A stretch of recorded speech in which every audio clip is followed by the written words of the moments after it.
je voudrais faire un petit rappel important parce que c'est quand même important de le préciser. C'est important, sinon je ne suis pas très content de ce qu'on a fait. Au départ, l'échange devait durer environ 1 heure. Okay? Rémi m'avait dit, écoute, j'arrive à telle heure, je pars à telle heure, ce qui nous laissait, avec le temps d'installer tout, entre 1 heure et 1h15 d'émission. Et je suis parti donc pour préparer une émission d'1h15. Et une émission d'1h15, tu ne la prépares pas d'une heure, tu ne la prépares pas de la même façon qu'une émission de 2 heures. Dans une émission 1 heure, tu vas essayer de survoler brièvement un maximum de sujets pour apporter un maximum d'éléments en vue. Par contre, dans une émission de 2 heures, tu présentes moi, mais tu as plus le temps d'aller en profondeur. Vous voyez? Et donc, on s'est retrouvé un petit peu avec le cul entre deux chaises parce que on était parti pour faire une émission, on va survoler les sujets pour échanger entre nous, et puis on s'est retrouvé face à un Rémi qui a beaucoup aimé la conversation. Nous aussi, on appréciait beaucoup la conversation, et on a continué à explorer, etc., etc. Mais le problème, c'est que du coup, on n'avait pas préparé l'émission de cette façon-là. Et donc, si on savait depuis le début que l'émission aurait duré 1h50, on aurait certainement pris une liste de Q-proof, on aurait pris une liste des posts qui prouvent que toutes ces choses-là sont vraies, qui se sont produites, et blabli, et blabla. On aurait eu plus de temps. D'accord? C'est important de le préciser avant de commencer cet échange avec Rémi. C'est un échange qui a été filmé en amont parce que Rémi, il prépare sa tournée en France, justement, qui commence la semaine prochaine. Et donc, maintenant que c'est dit, maintenant que c'est pris en compte, les gars, vous avez autre chose à ajouter ou on peut annoncer l'arrivée J'ai envie de dire que tout ce qui s'est fait pour le mieux, et si ça s'est passé comme ça, c'est que ça devait être comme ça. Voilà. Et je vous souhaite ça tous a un donné très une bon conversation, ça a donné une conversation spontanée, ça c'est clair. Oui, Rudy? Rien à ajouter, si ce n'est que j'ai vachement aimé échanger avec Rémi, qui moi dans l'échange que j'ai eu avec lui, m'a donné l'impression d'être exactement la même personne qui est dans cette vidéo.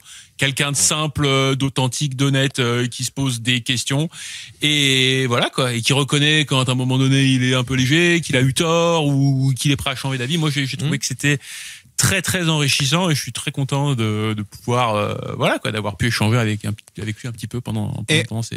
Et on aimerait vraiment, dans les temps qui viennent, échanger avec un maximum de personnes qui se posent des questions sur les sujets.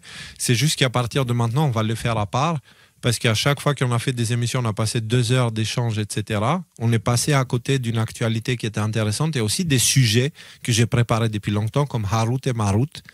Sujet super important dans les temps qu'on vit. Il faut qu'on revienne un petit peu. Donc, si jamais dans le futur, il y a d'autres échanges, ils seront publiés à part. D'accord? Ils ne seront plus dans les lives, parce que les lives, on a des sujets importants à aborder, les gars.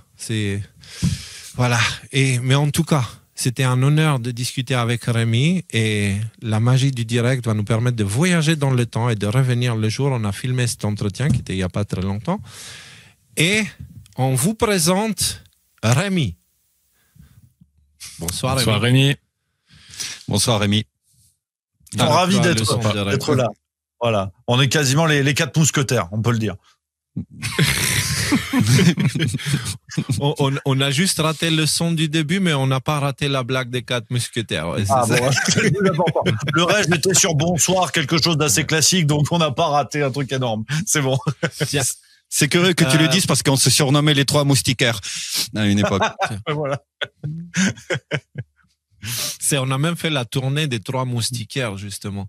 Alors, la raison pour laquelle tu es là, c'est parce que récemment, tu as osé, how dare you, parler de Trump, de Q et tout ça, et que, on va dire que ça a levé un peu le vent face à toi. Et du coup, tu voulais échanger, débattre, et voilà, il y a Nicolas qui est venu proposer, et grâce à ça, on est ici. Alors nous, moi personnellement, mais je pense que c'est le cas de tout le monde, y compris de Thierry, le régisseur, on regarde tes vidéos avec beaucoup de respect, et avec beaucoup de reconnaissance pour ton humour, qui est vraiment superbe. Et on voulait échanger avec toi sur le sujet pour voir qu'est-ce qu'on peut dire sur tout ça pour éviter de tomber d'un côté dans les caricatures anti-Trump, mais de l'autre côté, de ne pas tomber non plus dans l'idolâtrie de Trump, tu vois. Essayer de trouver le juste milieu dans tout ça, n'est-ce pas? absolument. Ah oui, non. Un immense merci à vous pour l'invitation, parce que c'est vrai que il y a eu cette vidéo qui date d'il y a environ 2 mois maintenant, et parce que c'est jamais parfait et c'est toujours important de faire son autocritique. Avec du recul et avec les premiers retours suite à la publication de cette vidéo, j'ai vu que j'avais été bourrin. Il n'y a pas d'autre terme, notamment dans le titre de la vidéo qui était « Trump est une escroquerie ». Et donc, autant j'enlève pas le fond du travail, mais j'avais une approche un peu bourrine, notamment sur le titre. Et mon idée, c'était simplement de comparer en fait les promesses du candidat Trump en 2024 et les premières réalisations concrètes sur le terrain.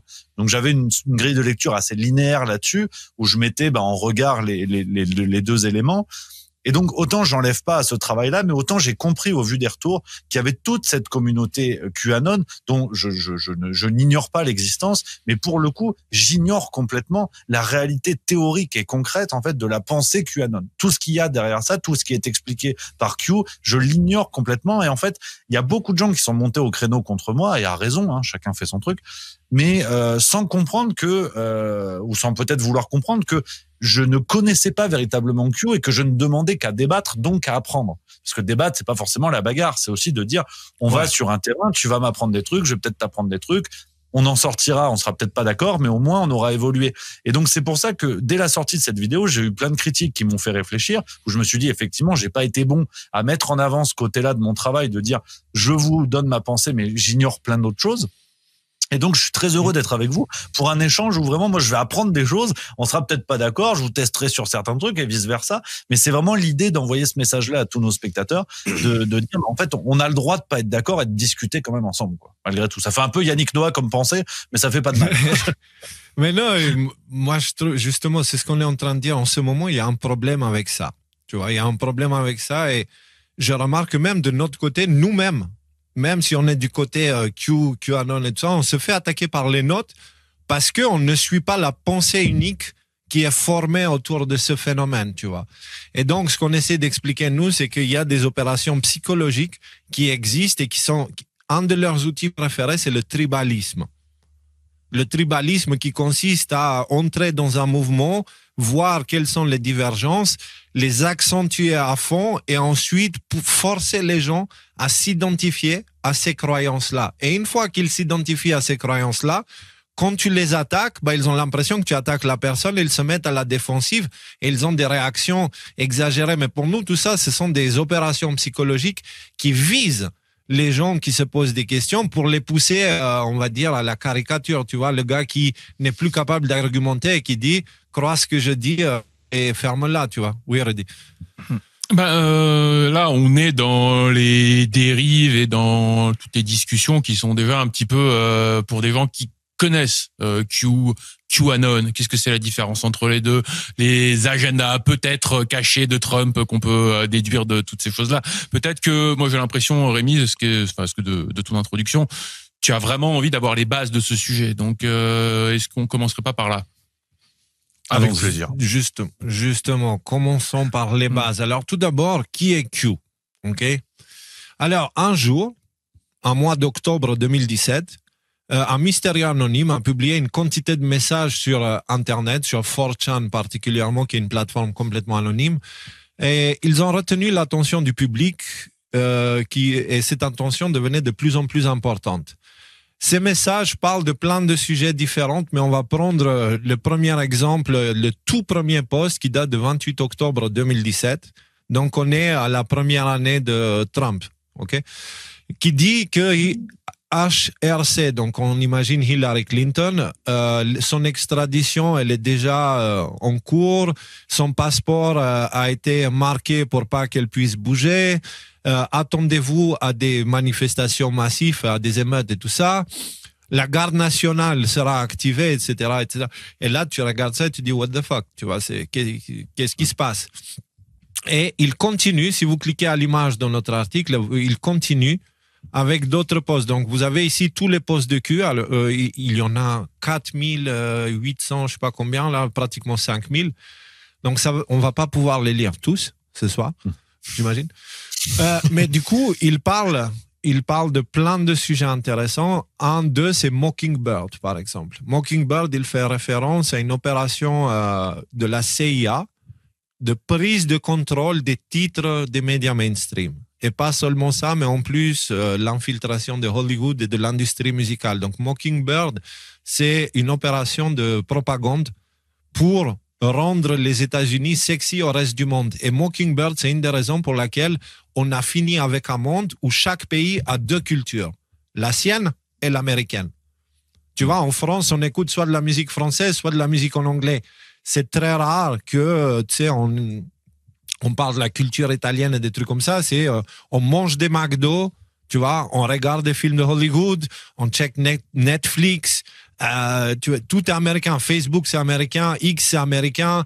Tout est américain, en fait. Tout, plus ou moins l'informatique qu'on utilise, etc. Windows, Apple, et tout ça, c'est américain. Et donc, tout ça, c'est une conséquence de Mockingbird qui sont partis séduire le monde avec des titres pour dire les États-Unis, c'est la démocratie et le reste du monde, c'est le chaos qu'il faudra mettre en ordre. Tu vois, et donc, il attaque fort Q avec cette position-là. Et il continue avec d'autres posts. Rudy, si jamais tu veux m'arrêter et en parler, vas-y. Parce que... là, moi, où je voulais en venir, c'est que, bon, comme Léo l'a mentionné, il y a à peu près 5000 messages qui s'étalent entre 2017 et 2020, donc sur une période de 3 ans. Ça va jusqu'à l'élection enfin non, pas l'élection, le fait qu'il a perdu en 2020 contre Biden. C'est à peu près d'à peu près cette période-là que datent les derniers messages de Q. Bon, après il y en a eu quelques-uns, mais bon, on va pas rentrer dans ce détail-là. En gros, pourquoi c'est intéressant, pourquoi c'est important à la lecture de ces messages, puis lorsque j'ai commencé à prendre connaissance de ce sujet, en fait, on se rend compte que l'hypothèse qui est proposée, elle est la suivante. Donc ça part d'un postulat complotiste avec lequel moi j'étais déjà assez d'accord à la base, à savoir il y a des forces pas forcément qui se montrent pas forcément, qui sont souvent cachées, qui ont le contrôle sur tous les éléments plus ou moins de l'humanité, que ce soit les finances, que ce soit le divertissement, que ce soit la musique, l'information, les choses qu'on se met dans notre tête. Ils sont ces forces cachées plus ou moins impliqués dans toutes les choses pas très propres qu'on voit dans ce monde, notamment, on va dire les guerres, notamment le terrorisme, le trafic de personnes, qui est un sujet qui est abondamment abordé par Q. Et donc en fait, moi, c'est venu me caresser dans le sens du poil, parce qu'à cette époque-là, quand j'ai découvert ça, c'est-à-dire autour de 2018-2019, on avait l'impression de crier dans le désert quand on parlait de ça. Parler de trafic de personnes, c'était du complotisme, mais non, mais qu'est-ce que tu racontes, t'es complètement fou. Parler de possibilités de truquer des élections, parler du fait qu'on n'était pas spécialement en démocratie quand on était dans l'Union européenne. Parler de gens comme Epstein. Ah oui, alors là, carrément, ouais. Donc du fait que, voilà, tous ces sujets-là ont été pointés du doigt par cette source anonyme, donc qui s'est fait assez rapidement connaître sous le nom de Q. Et sa thèse principale, c'était il y a des forces aux États-Unis, dans la présidence de Donald Trump, qui sont organisées, coordonnées pour lutter contre ce pouvoir. Et il y avait une promesse qui était faite de manière on va dire très directe et sans possibilité de la remettre en question, c'était on va assécher le marais, donc on va se débarrasser du deep state. Et la phrase derrière, la corruption ça, non élue qui tire les ficelles, quoi. Pour commencer avec des questions peut-être un peu naïves pour commencer, mais on est donc d'accord que Q est une personne qu'on ne connaît pas. On ne sait pas si c'est une personne déjà. Qui est à l'origine des messages? Non, l'identité de la personne qui tape les messages, est-ce que c'est une personne, est-ce que c'est plusieurs personnes, n'a jamais été révélée. Il y a des éléments sur certains messages qui nous parlent de qu'est-ce que c'est l'opération. Il y a des messages dont on peut faire l'hypothèse qu'ils ont été signés directement par Donald Trump. Donc voilà, l'hypothèse qui est faite derrière, c'est que Donald Trump et une équipe très restreinte d'une dizaine de personnes, constituée principalement de militaires de haut niveau, sont en train d'organiser cette espèce de coup de balai gigantesque de l'État profond. Avec cette promesse qui est au centre de tout, rien ne peut arrêter ce qui est sur le point de se passer. Nothing can stop what is coming. Donc voilà, on a cette espèce de message qui nous est donné là, avec évidemment une réaction qui est très saine, c'est de douter. voilà, quelqu'un vient de faire des promesses comme quoi on arrive, c'est de douter. Et donc là, il y a une phase qui commence à être mise en place, c'est ce qu'on appelle les Q-proof, donc les preuves de Q, c'est-à-dire à un moment donné, les gens vont dire nous, il faut que, si jamais tu veux qu'on te croie, il faut que tu nous donnes des preuves de ce que tu dis, et notamment d'une proximité avec le président Trump, qui va au-delà de juste voilà, on est copains, on est dans la salle de presse et tout ça.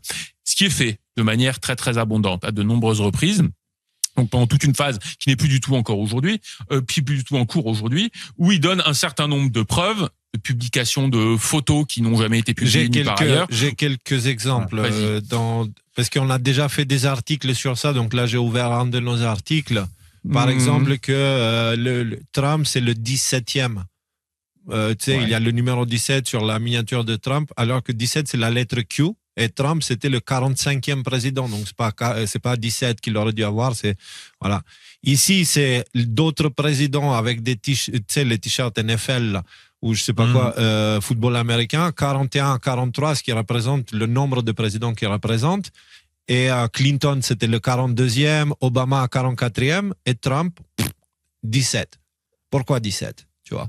Et pourquoi pas 45? C'était le 45e président. Donc, voilà. Et on a aussi d'autres éléments, des éléments où le public a demandé à Q, OK, fais dire à Trump tel ou tel mot dans le même paragraphe, tu vois. Et c'était des mots improbables qui n'avaient rien à voir entre eux. Et genre, le lendemain, Trump fait un discours dans lequel il arrive à caser l'ensemble des mots, tu vois. Et ça s'est reproduit pas qu'une fois. Donc, il y a un grand nombre d'informations. Maintenant, on disait tout ça en 2020, mais maintenant, Trump, il publie carrément du contenu Q. Tu vois, genre, il publie des choses qui parlent de tempête, qui parlent de ce qui est en train de se passer, mais selon la version de Q, tu vois. Donc, il est en train de valider. En plus de tout ça, on a le responsable de la sécurité. Un truc, Léo. Oui. Juste, je rajoute un truc. Donc, en gros, il y a ces deux aspects dans les preuves. Trump qui dit qu'il est associé à tout ça et qui donne des gages de son association. Premier point. Deuxième point, l'opération Q et les gens qui sont derrière ont accès à des informations de niveau très très très très confidentiel. Et un des exemples, il y a plusieurs exemples qui peuvent être donnés. Par exemple, la purge qui a eu lieu en Arabie Saoudite là avant l'arrivée de Ben Salman au pouvoir 2019. Avait été annoncée par Q. Même pas en tant que tel, en fait. C'est qu'une fois que les choses ont été faites, il dit non, c'était pas aux États-Unis. Regardez ce qui s'est passé en Arabie Saoudite, ça c'est un des points. La mort de John McCain, donc politicien véreux des époques Bush et compagnie, a été annoncée à la minute près. Alors quand on dit ça, il a été annoncé à la minute près, ça veut dire quoi? Ça veut dire qu'il y a eu des messages de Q qui ont été publiés, qui parlaient de ça. On s'en est rendu compte a posteriori. Et une fois que le certificat de décès de John McCain a été annoncé, on s'est rendu compte que le message qui parlait de ça datait à la minute près d'un mois auparavant. Donc ce genre de choses, tu vois, qui sont en train d'être annoncées, sachant que voilà, il y a différentes couches de désinformation qui ont lieu, on va peut-être en revenir plus tard, parce que par exemple, le premier truc que tu pourrais nous dire, c'est ouais, mais Hillary Clinton, elle n'a pas été arrêtée. Oui, je pensais à ça, effectivement. Oui. Voilà. Donc voilà, moi c'était ça que je voulais rajouter. Je rends la parole à... Ouais. Moi, je voudrais ajouter deux éléments en plus. Le premier étant que dans la vision complotiste de Q, il parle justement de ce complexe militaro-industriel qui s'est formé après la Deuxième Guerre mondiale, dont Eisenhower prévenait tout le monde en disant attention, on a créé un monstre et il est hors de contrôle, tu vois. Il parle aussi de JFK, comme quoi JFK, il faisait partie des efforts pour calmer cette chose-là, parce que JFK, c'est le président qui a hérité un pays avec un pouvoir politique et le complexe militaro-industriel, tu vois, en face. Et donc, du coup, JFK lui-même qui parlait d'un complot ancien, monolithique, etc., et qui utilise le chantage, tout ça, et JFK qui se fait assassiner. Et donc, concrètement, c'est cette version-là que Q prend et il l'étire dans le temps et il l'emmène jusqu'à aujourd'hui en nous disant que c'est ce complexe militaro-industriel, après l'assassinat de JFK, il a pris tout pouvoir, il est allé s'infiltrer dans les services secrets américains, genre la CIA, etc. L'implication d'Israël et du Mossad est aussi longuement mentionnée, il y a plein de posts qui en parlent.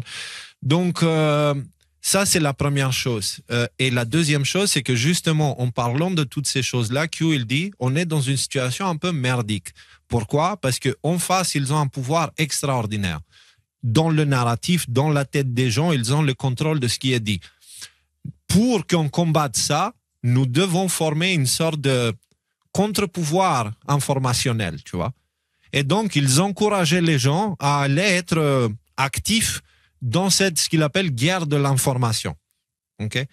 Et donc, le général Flynn, qui est le responsable de la sécurité de l'époque de Trump, en fait, tu vois, au tout début, c'est lui qui a parlé des soldats digitaux. C'est-à-dire, c'est dans une guerre d'information, nous sommes des soldats et notre arme, c'est ça, c'est le micro et la caméra, tu vois, et on montre.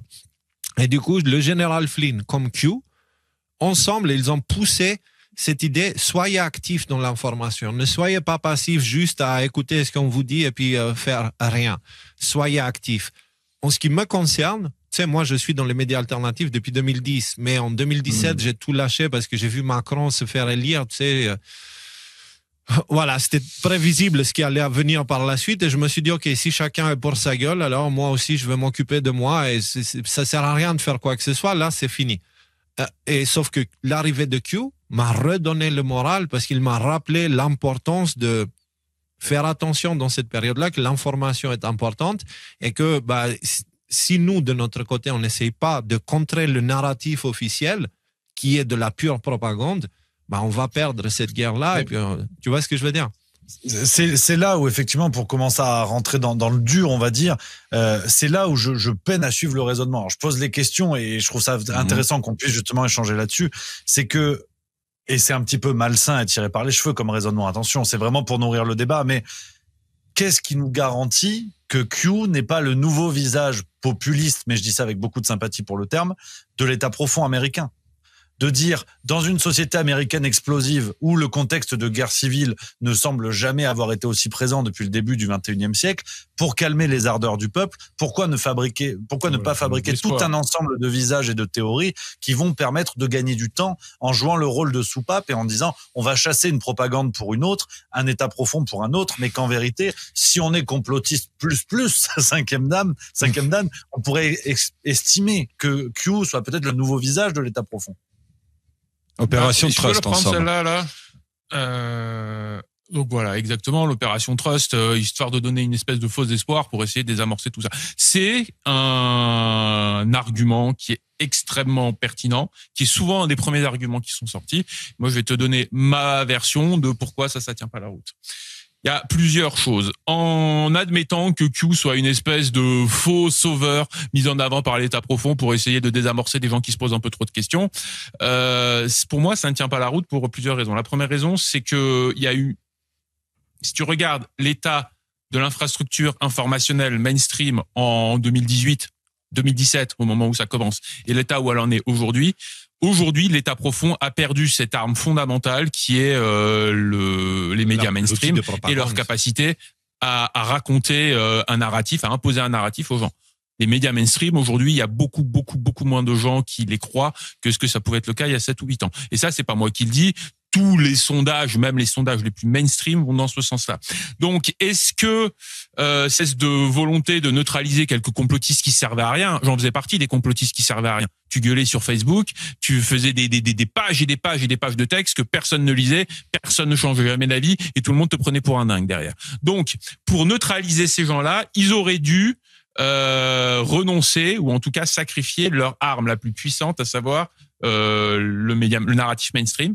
Pour moi, ça ne tient pas la route, en fait. Ce qu'ils ont perdu avec les médias mainstream est infiniment supérieur à ce qu'ils auraient pu gagner en neutralisant des gens comme moi ou Léo ou même toi. Donc ça, c'est le premier point. Vas-y, Léo. Oui, et en fait, c'est important de faire la distinction entre Q et QAnon dans toute cette histoire-là. En fait, Q, quand on parle de Q, on parle de Q. Quand on parle QAnon, c'est cette espèce de caricature créée par le mainstream pour qu'ils ne parlent jamais des arguments évoqués par Q, mais ils attaquent ceux qui suivent Q ou qui analysent les posts de Q en utilisant les arguments débiles de certains qui parlent de reptiliens sur la Lune ou de machin, de choses qui sont complètement hors sujet, tu vois, alliance galactique ou je sais pas quoi, tu vois, des trucs bizarres. Donc ça, c'est QAnon, c'est un truc un peu perché. Tu vois, c'est un peu qui n'a rien à voir avec Q. Quand on parle de Q, on parle de documents officiels, de sources officielles. Et surtout, pour aller dans le sens de Rudy, moi, j'avais une bonne compréhension du complot jusqu'en 2020. J'ai eu, grâce à Thinkerview, l'opportunité d'aller discuter avec des personnalités importantes, tu vois. Et donc, je comprenais de mieux en mieux la façon que les ficelles sont tirées en arrière-plan, etc. Avec l'arrivée de Q, ma compréhension de tout ça a explosé. Et non pas parce que j'avais des biais, des filtres cognitifs ou je sais pas quoi. Je croyais pas en Q parce que par principe, j'étais méfiant. Mais simplement, les morceaux du puzzle que Q proposait et qu'il ne te les donnait pas sur un plateau, tu es prêt à penser, il te posait des questions pour que tu ailles chercher à comprendre toi-même. Q cherche à développer l'esprit critique. Ces morceaux du puzzle qu'il apportait, ils s'imbriquaient parfaitement à ma compréhension de la situation jusqu'à là en termes des vrais pouvoirs qui tirent les ficelles. Tu vois? Et donc, de ce point de vue-là, je pense que si c'était une opération trust, etc., c'est-à-dire une opération de contrôler la résistance, je pense que c'est pas intelligent de leur part d'avoir accordé toutes ces informations-là au public et surtout d'avoir insisté sur l'importance de l'esprit critique et de la pensée individuelle et non pas la pensée de meute. Tu vois ce que je veux dire? Mais justement, on rentre presque sur un terrain philosophique, mais là où je bute véritablement à comprendre, c'est que parler d'esprit critique et de croyance en Q, ça ne fonctionne pas. L'esprit critique, c'est justement l'ennemi de la croyance. Donc, moi, pour avoir échangé sur Twitter avec quelques messages et tout ça aux gens qui n'avaient pas apprécié ma vidéo initiale, il y avait beaucoup cet élément-là de dire « tu n'y crois pas ». Tu as le droit de ne pas y croire. Tu n'es pas informé. Tu n'as pas accès au plan. On y viendra peut-être tout à l'heure. Un dogme, quoi. Il y a un biais. Peut-être pas un dogme, parce que le mot, à la limite, connoté négativement. Mais moi, quand on me parle de croyance et de crédibilité ou ensuite de curiosité ou de sens critique, j'ai peur que ce soit des notions opposées. Et c'est là où je reste méfiant. C'est pas par volonté de dire j'aime pas Q, c'est pas du tout ça le sujet. C'est juste d'observer avec du recul ce qui se passe là. Et je reste très prudent et très méfiant vis-à-vis de l'état-major américain et de l'état profond américain plus largement, qui est un état qui, sur les 5 dernières décennies, a réussi à monter des opérations comme l'opération MKUltra, jusqu'à prendre pour cobaye des citoyens. Justement, je sais, j'avais fait un petit peu mes devoirs en amont, mais si tu veux, Q le dénonce, c'est une chose. Mais quand on voit la capacité de l'État profond américain à avoir mené ce genre d'horreur absolue, et qui sans nul doute qu'on continue aujourd'hui, je peine à ne pas être vigilant concernant la compréhension de Q, de dire là où ils sont malins, au sens véritable du terme, là où ils sont malins, c'est dans cette capacité à repousser les frontières du pire, quoi. Et c'est là où j'arrive pas à faire sauter les digues de la vigilance, on va dire. Alors, il y a... Vas-y, Nico. Si je peux intervenir. Moi, j'étais certainement celui, quand j'ai rejoint les décodeurs, qui était le plus éloigné de Q. Dans ma compréhension, dans ma connaissance, etc. Ce qui m'a intéressé, c'était l'aspect géopolitique. Et là, il y a des arguments qui sont très profonds. Q sous-entend qu'il y a une alliance secrète entre l'administration Trump, Poutine et Xi Jinping, la Chine et Xi Jinping. Alors, je suis pas forcément calé sur Xi Jinping, mais concernant Poutine, j'en ai lu des livres, et concernant comment il est arrivé au pouvoir, d'où il vient, qu'est-ce qu'il a fait. Et si tu veux, Poutine, Non, mais surtout, il faut ajouter pour ceux qui ne connaissent, qui regardent à travers Rémi et qui te connaissent pas, que tu es ukrainien. Et la moitié de ta famille est russe, et donc tu as grandi là-bas, tu parles russe, tu connais l'histoire pas à travers la version de l'Occident, tu connais l'histoire de là-bas. Oui, merci Léo. Et j'ai appris le plus sur Poutine par les opposants à Poutine, notamment celui qui est francophone, c'était comment il s'appelle, il est placé sur les plateaux télé. Il a écrit Poutine de A à Z, si ça vous intéresse le livre, vous allez trouver. Sergueï Girnov. Non, c'est pas Sergueï Girnov, oh mon Dieu, non, pas des clowns. Non, c'est Fedorovski. Fedorovski, il s'appelle. Oui. Voilà. Et ce qui est intéressant, c'est que Poutine, en soi, c'est une opération secrète des services secrets russes, notamment le KGB, pour reprendre le pouvoir sur la Russie qui était en train d'être distribué aux mains des institutions américaines, complètement. C'est-à-dire qu'ils ont mis une opération coup de poing qui a duré 10 ans, de 91 à 2000, Poutine, il gravissait les échelons, jusqu'à ce qu'il arrive tout en haut de la Russie et qui mène cette opération qui était opération dure avec des tanks, des BTR, les forces armées, etc. pour éliminer tous les agents de l'État profond russe à cette époque-là et se faire approprier les biens de la Russie à justement au pouvoir russe, mais en partie au peuple russe. Et ce qui m'a interpellé avec eux, c'est qu'il y a une réelle interaction entre ces deux aspects. Que Poutine ne soit pas du côté de l'État profond, on l'a clairement vu par les actions qui ont été menées contre Poutine et contre la Russie de Poutine depuis qu'il est au pouvoir. L'ostracisation permanente, les sanctions, la provocation des révolutions colorées tout autour de la Russie. C'est-à-dire qu'il y avait des réelles attaques sur la Russie, surtout depuis que Poutine était président. Et là, aujourd'hui, on constate quoi? Chose très intéressante, c'est que malgré le fait que Trump il a des discours très offensifs contre la Russie, etc., la Russie continue à collaborer avec Trump sur des sujets qui sont évoqués par Q. Et c'est notamment les sujets de l'assassinat de JFK, où ils ont fourni aux États-Unis des dossiers qui ont été classés secrets depuis des décennies et des décennies, qui en fait dédouanent l'URSS et qui condamnent les forces antérieures aux États-Unis. Il n'y a rien de spectaculaire dans ces dossiers-là, mais c'est important. C'est important comme argument. Et puis, surtout, aujourd'hui, l'envoyé spécial de la Russie auprès des États-Unis, auprès de l'administration Trump, Kirill Dmitriev, qui confirme directement qu'il y a effectivement une forme d'alliance discrète entre l'administration Trump et l'administration russe, non seulement en faisant référence à Q à travers Where we go one, we go all, en partageant justement des phrases un peu connues dans le milieu Q, mais en citant directement des posts de Q. Et je veux dire, et là, on parle pas de Pékin lambda, on parle d'un mec qui est en train d'établir les relations entre la Russie et les États-Unis. Voilà, ça, ce sont l'ensemble des arguments qui me fait que Q, il a quand même pas mal de crédibilité, parce qu'il y a des choses dans la politique secrète qui se sont avérées très, très vraies. De ce qu'il a été. Et si je peux juste compléter quelque chose en une phrase, parce que je veux dire tous ces arguments me semblent très pertinents. Il y en a deux autres que je trouve très très pertinents. C'est ce qui a été exposé vis-à-vis de Epstein et du Pizzagate. Le Pizzagate, pour quiconque se donne un petit peu de mal pour regarder vraiment ce qu'il y a, c'est extrêmement accablant pour toute une partie de l'État profond public américain. Donc, on te parle des Podesta, des Obama, des Clinton, des gens de très, très haut rang. Ce que je veux dire, c'est que pour moi, ça ne ferait aucun sens si jamais c'était une opération, comme on avait dit, c'est pas Gladio, c'est quoi? Opération Trust, version américaine. Ça ferait aucun sens de donner des éléments aussi accablants que les mails que Julian Assange il a publiés, notamment sur Podesta, parce que ça met ces gens-là. Enfin, je veux dire, il y a deux types de personnes. Il y a les gens qui ont pas entendu parler du Pizzagate ou qui en ont entendu parler uniquement à travers les médias et qui ont une version très édulcorée qui a rien à voir avec la réalité. Ouais, les gens qui ont mis le nez dedans. Je veux dire, rien, tu tapes les frères Podesta, art des frères Podesta sur Google, hein, pas sur Yandex ou sur Google, tu vas te dire, mais ces gens-là sont hyper bizarres. Que ces gens-là, avec leur goût et les goûts artistiques qu'ils exposent publiquement, soit à ce niveau-là de la société, il y a un problème énorme par rapport à ça, dans leur rapport au meurtre, dans leur rapport à la violence enfantine et des choses comme ça. Donc, voilà ce que je voulais rajouter. Léo, vas-y. Et pour revenir à ta question à propos de côté dogmatique ou pas, en fait, en ce qui nous concerne, on essaye de juger l'arbre par ses fruits. D'accord? Et donc, à propos de ce qu'a dit Nicolas et les fruits concernant le sujet hyper sensible avec la Russie, c'est hyper sensible. Là, on parle de la Troisième Guerre mondiale et en plus guerre nucléaire. Hein, c'est pas un petit truc, tu vois. Sur ce sujet-là, bah, les fruits de Q, ils ont été bons.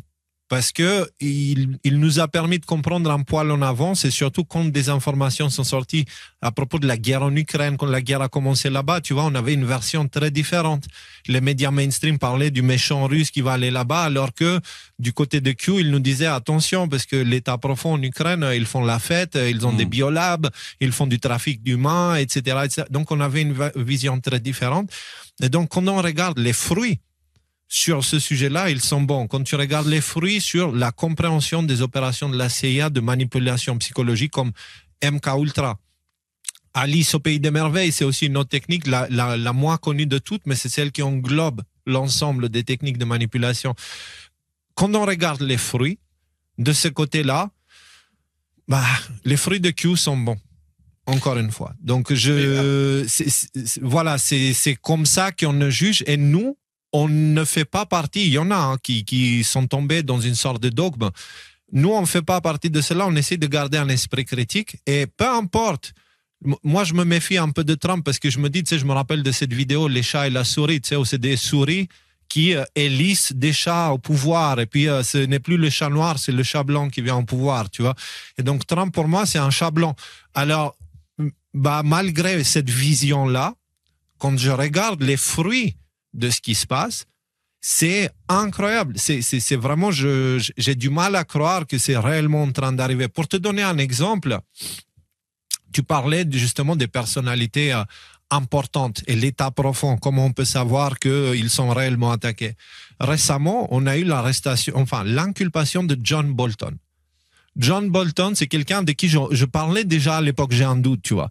C'est quelqu'un c'est l'espèce d'Atali, mais Atali spécialisé en guerre et le gars, il était là pour Bush, il était là pour Obama, et il était un conseiller permanent, et il était tout le temps, il faut qu'on aille en guerre, faut qu'on aille en guerre, faut qu'on aille en guerre, et sa volonté était appliquée par le président.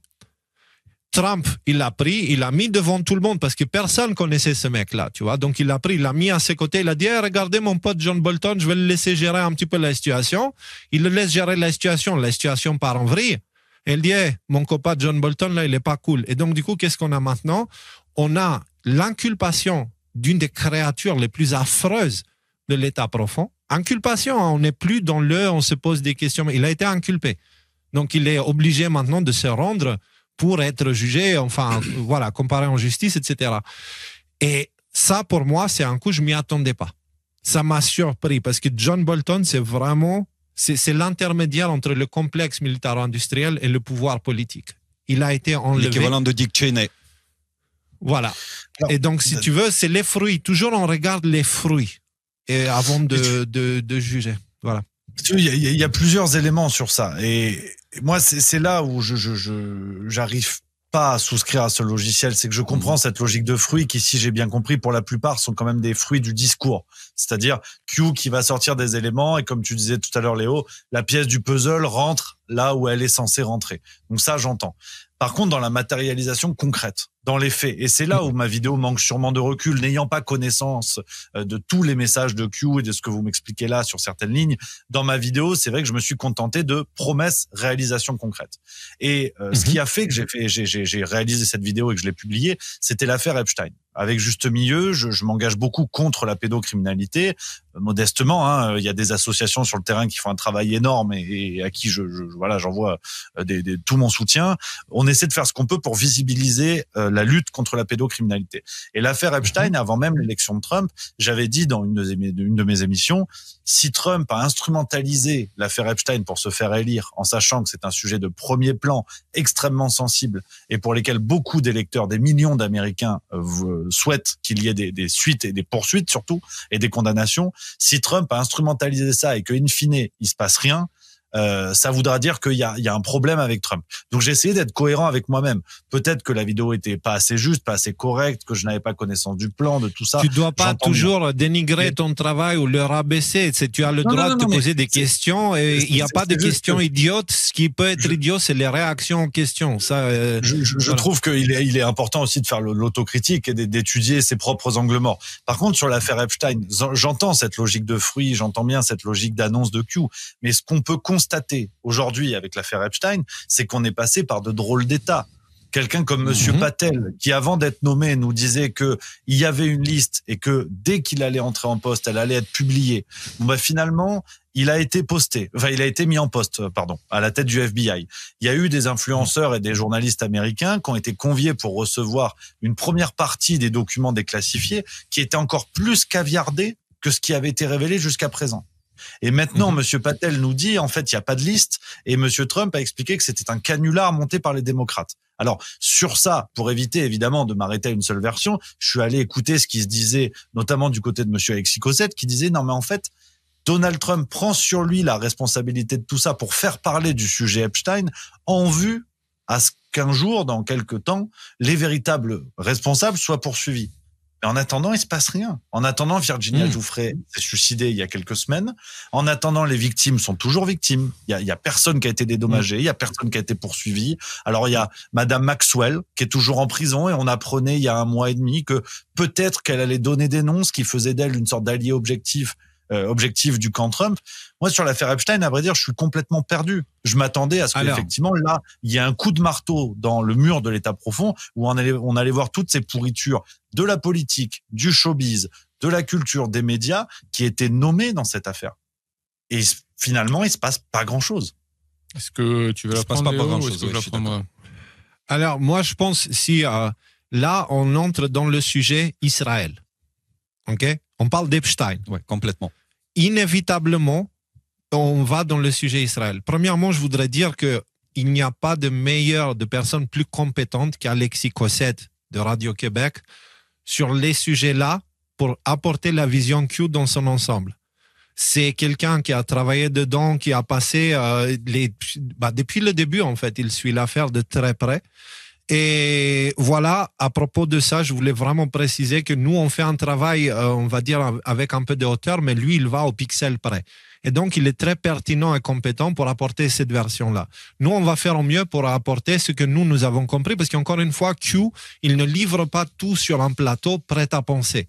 Tu vois ce que je veux dire? Il te pose des questions pour que tu ailles chercher les réponses. Donc, c'est soumis à l'interprétation de chacun. Donc, in fine, on a un jugement subjectif. Oui. C'est un peu ça, ouais. Oui. C'est un peu ça. Oui, non, je sais, on est entièrement d'accord. Mais après, il y a aussi la cartographie mondiale qui aide un petit peu, et surtout quand on voit l'évolution des choses.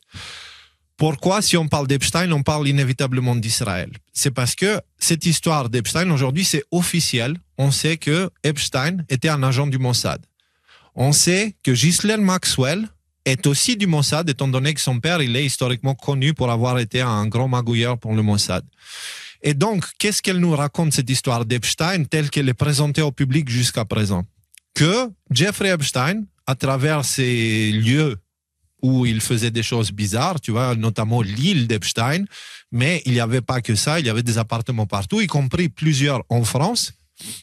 C'était des pots de miel, c'est-à-dire ils attiraient des personnalités influentes dans ces lieux-là, ok? Il les laissait faire des saloperies en leur disant que tu es caché aux yeux de tous, etc., etc., et puis il les filmait. Et une fois qu'il est filmé en train de faire des saloperies avec des enfants, ou je sais pas, et quand il l'acceptait pas, parfois il est drogué. En fait, il créait la vidéo parfaite ou l'élément parfait pour le chantage.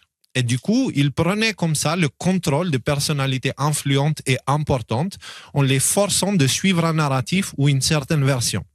Donc, ça veut dire que selon ce qui est en train de sortir, Epstein était un agent du Mossad qui était là pour piéger des personnalités influentes pour qu'ils se mettent à servir la volonté du Mossad.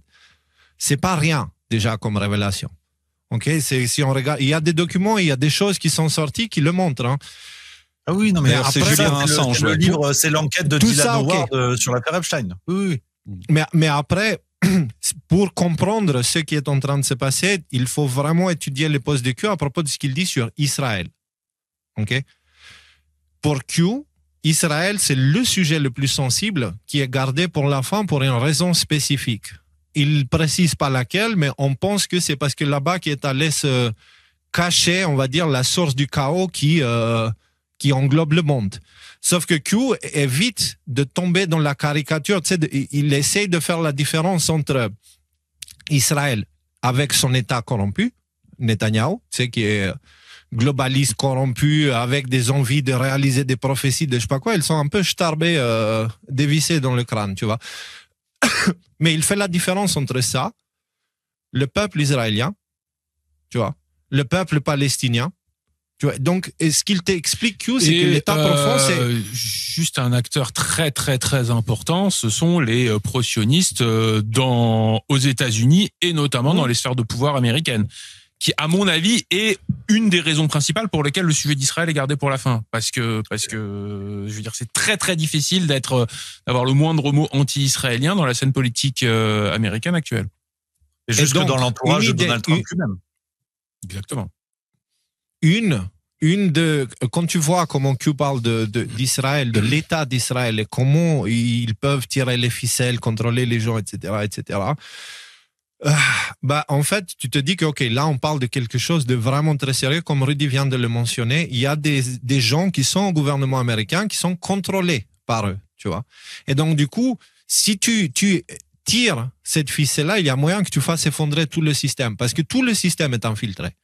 C'est pas que le gouvernement américain, on comprend à travers les postes de guerre de Q. mondiale, en fait, là-dessus. T'as la cause d'un conflit ouvert que les États-Unis pourraient aller bombarder Israël si c'est avéré que les services secrets israéliens sont, par exemple, responsables du meurtre de JFK. Par exemple, on a des casus belli qui sont là, enfoncés dans toute cette affaire. Et qui c'est qui a intérêt à la guerre aujourd'hui, en tout cas dans notre analyse, dans l'analyse de Q aussi, c'est l'État profond. L'État profond, le jour où ils sont acculés au pied du mur, et c'est le cas de plus en plus, eh ben ils ont toujours cette possibilité de tout faire péter pour eux s'en sortir, même si ça doit faire des centaines de millions de morts. Et quand donc, Trump, par exemple, quand Trump parle de Riviera du Moyen-Orient à la place de la Palestine, donc quand il s'engage verbalement vers un crime contre l'humanité, dans ce cas-là, c'est pour faire semblant. C'est là où j'arrive pas à comprendre. Alors, c'est justement si on suit un petit peu la façon que Trump gère toute la situation, souvent Trump il utilise l'effet Streisand. Okay? C'est-à-dire qu'il sait qu'il a contre lui toute cette polarisation et toute cette haine. Okay? Et donc, du coup, il y a plein de gens qui veulent sa tête. Et si jamais il veut attirer l'attention sur un sujet, il le fait par exemple, Jeffrey Epstein, en disant non, mais ça c'est une blague démocrate, c'est un truc, c'est un plan monté, etc. Qu'est-ce qu'il fait? Il fait que tous ceux qui détestent Trump et que jusqu'à là considéraient Jeffrey Epstein comme une histoire complotiste, etc., bah maintenant c'est eux-mêmes qui sont en train de réclamer la publication des dossiers. Tu vois ce que je veux dire? Et donc, et un dernier élément que je voudrais emmener, c'est que si cette liste est bien réelle, ok, et si Israël a réellement ce pouvoir de déclencher des guerres ou de les arrêter, comme est sous-entendu, tu vois, par le contexte global, etc., eh ben en fait, peut-être que pour l'instant, cette liste est utilisée comme levier dans les négociations pour que Israël arrête les conneries, parce que comme tu sais, actuellement, il y a cette malheureuse guerre là-bas qui fait beaucoup de victimes et une tragédie humaine vraiment affreuse, et que Trump est en train d'essayer de négocier la paix. Et là, c'est soit Israël n'est pas d'accord, ou quand Israël est d'accord, c'est le Hamas qui n'est pas d'accord. Tu vois, et donc il y a toujours ce truc Israël-Hamas qui fait que il peut pas avoir de paix là-bas, tu vois. Et donc là, on commence à comprendre que tous les pays autour sont oui. Pendant ce temps, on est d'accord que l'industrie le complexe militaro-industriel américain continue d'envoyer des milliards d'armements à Israël. On est d'accord? Bien sûr. Donc c'est une drôle de manière d'envisager la paix quand même.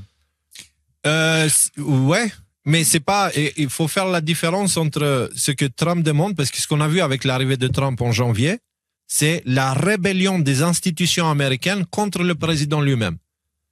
On a vu ça avec le FBI, par exemple, où Trump disait un truc, le FBI il disait ouais, nous on fait ce qu'on veut, on l'emmerde, tu vois.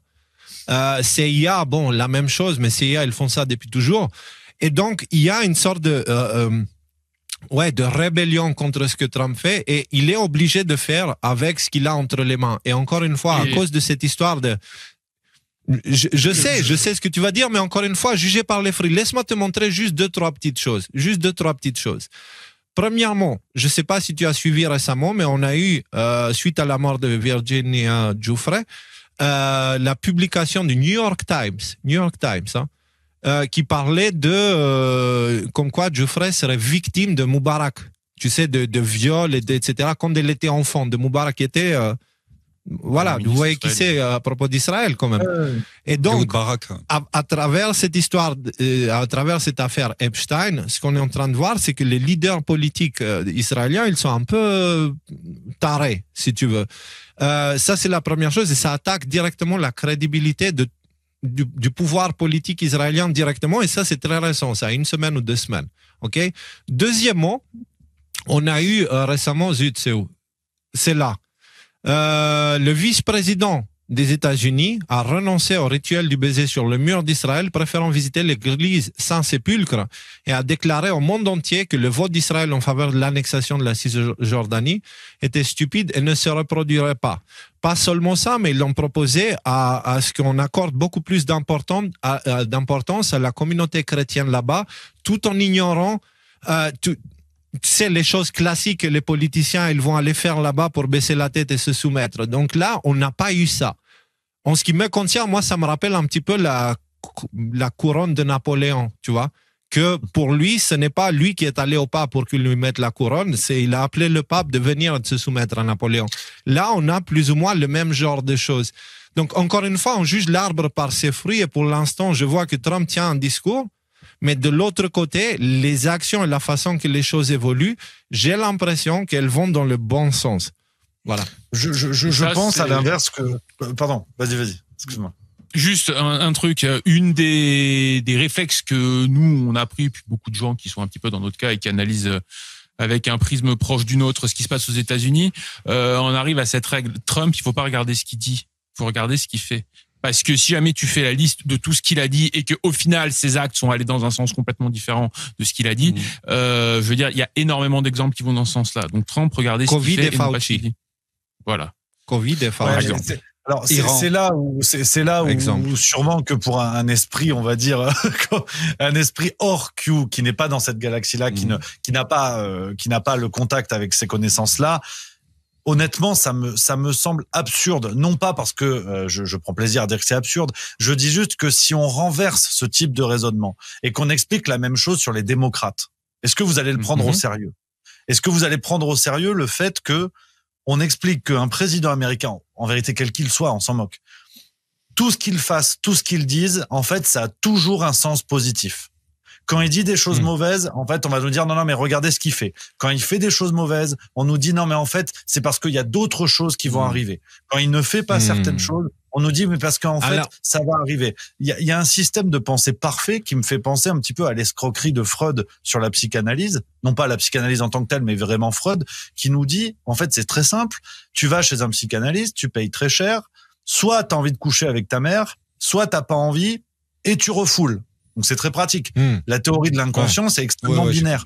Donc c'est ce qui m'interpelle avec Trump, c'est que je ne dis pas que c'est vrai, je ne dis pas que c'est faux, j'ai pas les connaissances nécessaires pour le valider ou l'invalider. Je dis juste qu'il y a un système de pensée qui semble parfait et qui fait que Trump a tout le temps raison. Et pour revenir à ce que tu disais, Léo, tout à l'heure, j'entends bien le fait que par rapport à Israël, Trump n'ait pas nécessairement les mains sur le complexe militaro-industriel pour dire vous allez arrêter l'envoi d'armement ou on va le conditionner. Mais dans ce cas-là, pourquoi l'applaudir quand il arrive à faire acheter des armes aux Européens en vue d'être donné à l'Ukraine? Parce que c'est le même complexe qu'il fabrique. Donc, par rapport à l'Europe, Trump a les mains sur le complexe. Par rapport à Israël, il est dépendant des décisions de ce qui lui échappe. En termes d'articulation logique, il y a beaucoup d'exemples que je n'arrive pas à comprendre. On pourrait aussi parler, par rapport à Israël, de Trump, président de la paix, mais son gendre qui arrive quand même à négocier des deals immobiliers pour exploiter les colonies palestiniennes. Donc, même en suivant ce que vous me dites de faut regarder ce qu'il fait et ne pas écouter ce qu'il dit, même quand je me contente de regarder ce qu'il fait, j'accroche quand même pas. Alors, premièrement, juste Nicolas, à propos du côté dogmatique, ça, ce n'est pas un problème de Q ou un problème de Trump ou un problème de quoi que ce soit, c'est un problème humain. Okay? Si on suit les postes de Q et on commence à voir qu'une fois ça marche, deux fois ça marche, et puis on accorde toute notre autorité, et on arrête de réfléchir de façon critique, ça veut dire qu'on est tombé dans un piège. Okay? Là, je suis d'accord. C'est pour ça qu'on essaie de garder l'esprit critique. Et c'est pour ça que je ne suis pas en train de te dire ce que je crois que Trump est en train de faire. Je te montre des choses qui sont réellement en train d'être faites, que jusqu'à là étaient impensables. Je te signale, il y a encore de ça 10 ans, on avait Dieudonné qui ne pouvait pas mentionner le nom d'Israël ou quoi que ce soit sans qu'il se fasse entourer par je sais pas quoi. Tu vois, on se rappelle tous de cette hystérie paranoïaque où il voyait des antisémites partout. Okay? Aujourd'hui, tu as quoi? Tu as l'exact opposé. Maintenant, c'est tous les gouvernements du monde, enfin tous les médias, etc., qui se mettent à critiquer Israël et est en train de faire en Palestine, etc. On a Greta Thunberg, s'il te plaît, qui est allée là-bas pour dire hey, sauver les Palestiniens. Donc, si tu veux, il y a quelque chose de très étrange dans cette histoire qu'on ne comprend pas vraiment. Moi, c'est pour ça que je préfère de me baser sur ce qui est en train de se faire. Et ce que je vois, c'est qu'on est loin de tout ça. On a le vice-président américain qui va rappeler l'importance du christianisme pour ces lieux-là et en ignorant tous les signes de soumission des autres politiciens qui allaient là-bas, tu vois. On a Epstein qui est en train de montrer l'influence d'Israël et la façon qu'elle manipule les pays à l'extérieur. Epstein qui était arrêté sous le mandat de Trump. Et en fait, je vois des choses qui sont faites. En fait, je vois des choses qui sont réellement faites. Et donc, dans cette situation-là, qui est très polarisante, avec beaucoup de propagande des deux côtés, tu vois, moi, j'essaie de rester le plus humble possible et je te parle pas de ce que Q dit qu'il va se passer, blablabla, parce que Q, il dit pas ce qui va se passer avec Israël, parce qu'apparemment, c'est un sujet trop sensible. Mais je te dis ce que je vois. Et ce que je vois pour l'instant, c'est qu'Israël est forcé à signer la paix, alors que c'est eux-mêmes qui maintenaient en instabilité toute la zone là-bas, parce que comme ça, ils pouvaient absorber l'argent et différentes aides, etc., etc. Donc, voilà en ce qui concerne l'aspect dogmatique. Aujourd'hui, on n'en est plus là du tout. Et après, Nicolas, il pourra te répondre à propos des armes en Ukraine et tout ça. Oui. Déjà, il y a l'inertie dans le système. Et l'inertie d'une machine comme le complexe militaro-industriel américain, qui emploie, je ne sais pas combien de millions de personnes il emploie, mais je crois que c'est considérable. Il ne peut pas être arrêté d'un coup sec. Trump, tout simplement, il se dit, comment je peux tirer bénéfice politique et économique pour mon pays, tout en mettant pas en péril ce qu'il y a de l'équilibre fragile économique américain. Bon, il dit, OK, vous voulez faire la guerre en Ukraine? Moi, je m'en lave les mains. Vous, les Européens, là, si vous êtes chaud, allez-y. Vous nous achetez des armes, vous nous achetez notre gaz, vous nous achetez tout à des tarifs prohibitifs, mais à tel point qu'il faut être carrément aveugle pour ne pas le voir à quel point on s'est fait plumer. Selon moi, ce qui fait Trump, il dit, avec mes possibilités, ce que je fais, je crée un climat pré-révolutionnaire en Europe. Pourquoi? En exposant l'Union européenne comme une entité nocive pour ses propres populations, capable de signer des contrats parfaitement défavorables, s'enfoncer dans une guerre sans soutien américain contre la première puissance nucléaire au monde, qui est d'ailleurs la Russie. Il a fait le test de son missile sans portée limitée là, il y a quelques jours, qui était un succès. Et donc, ce qu'il veut provoquer, dans mes yeux, c'est le soulèvement des peuples d'Europe contre les élites corrompues qui les gouvernent actuellement. Et c'est curieux parce que cette méthode de faire, elle correspond très très bien avec le discours qu'a prononcé Poutine au Forum économique de Saint-Pétersbourg en 2022, si je ne me trompe pas. Il a dit que ce qui va se produire inévitablement à cause de la corruption des élites européennes, leur façon de servir leurs propres intérêts ou les intérêts de leur caste, etc., c'est qu'inévitablement il y aura un changement vers les entités plus radicales en Europe. Et depuis ce discours, qu'est-ce qu'on observe? La montée de la FD là, la montée de la droite et de la droite en un Italie, peu Meloni. En Italie, en France. Et quelque part, ça se coordonne. Et tu comprends, la logique, tu la comprends, tu arrives à l'anticiper. C'est-à-dire que Trump, il va continuer à pressurer l'Europe, à l'humilier, à humilier ses dirigeants, à les pousser à dépouiller sa propre population, jusqu'à ce que la population européenne ne veuille plus jouer ce jeu-là elle-même. Sur ce point-là, dans un monde où Q n'existait pas, j'ai du mal à te rejoindre parce que l'Union européenne est elle-même une création américaine. L'Union européenne est issue du projet de État profond. État profond. Non, c'est une création américaine. C'est une création américaine. Ok, non, mais justement, en fait, si tu veux, c'est ça toute la. Attends, je veux juste finir ce point parce que c'est là où vraiment, sur le plan géopolitique et de voir des Européens pro-Trump, je ne comprends pas comment un esclave peut aimer celui qui le fouette. C'est-à-dire que l'Union européenne a été fabriquée, le projet européen a été fabriqué par des intentions américaines. C'était tout l'objet du projet Amgot, qui était de coloniser les pays libérés du joug nazi. En l'occurrence, l'Italie, ça a fonctionné pendant 3 ans et ça a été le grand combat du général de Gaulle, qui d'ailleurs n'a jamais voulu commémorer le débarquement à cause de ça. Parce qu'il parlait d'une forme de colonisation et pour lui, se succédait la colonisation nazie à la colonisation américaine, en tout cas telle que voulue par les Américains.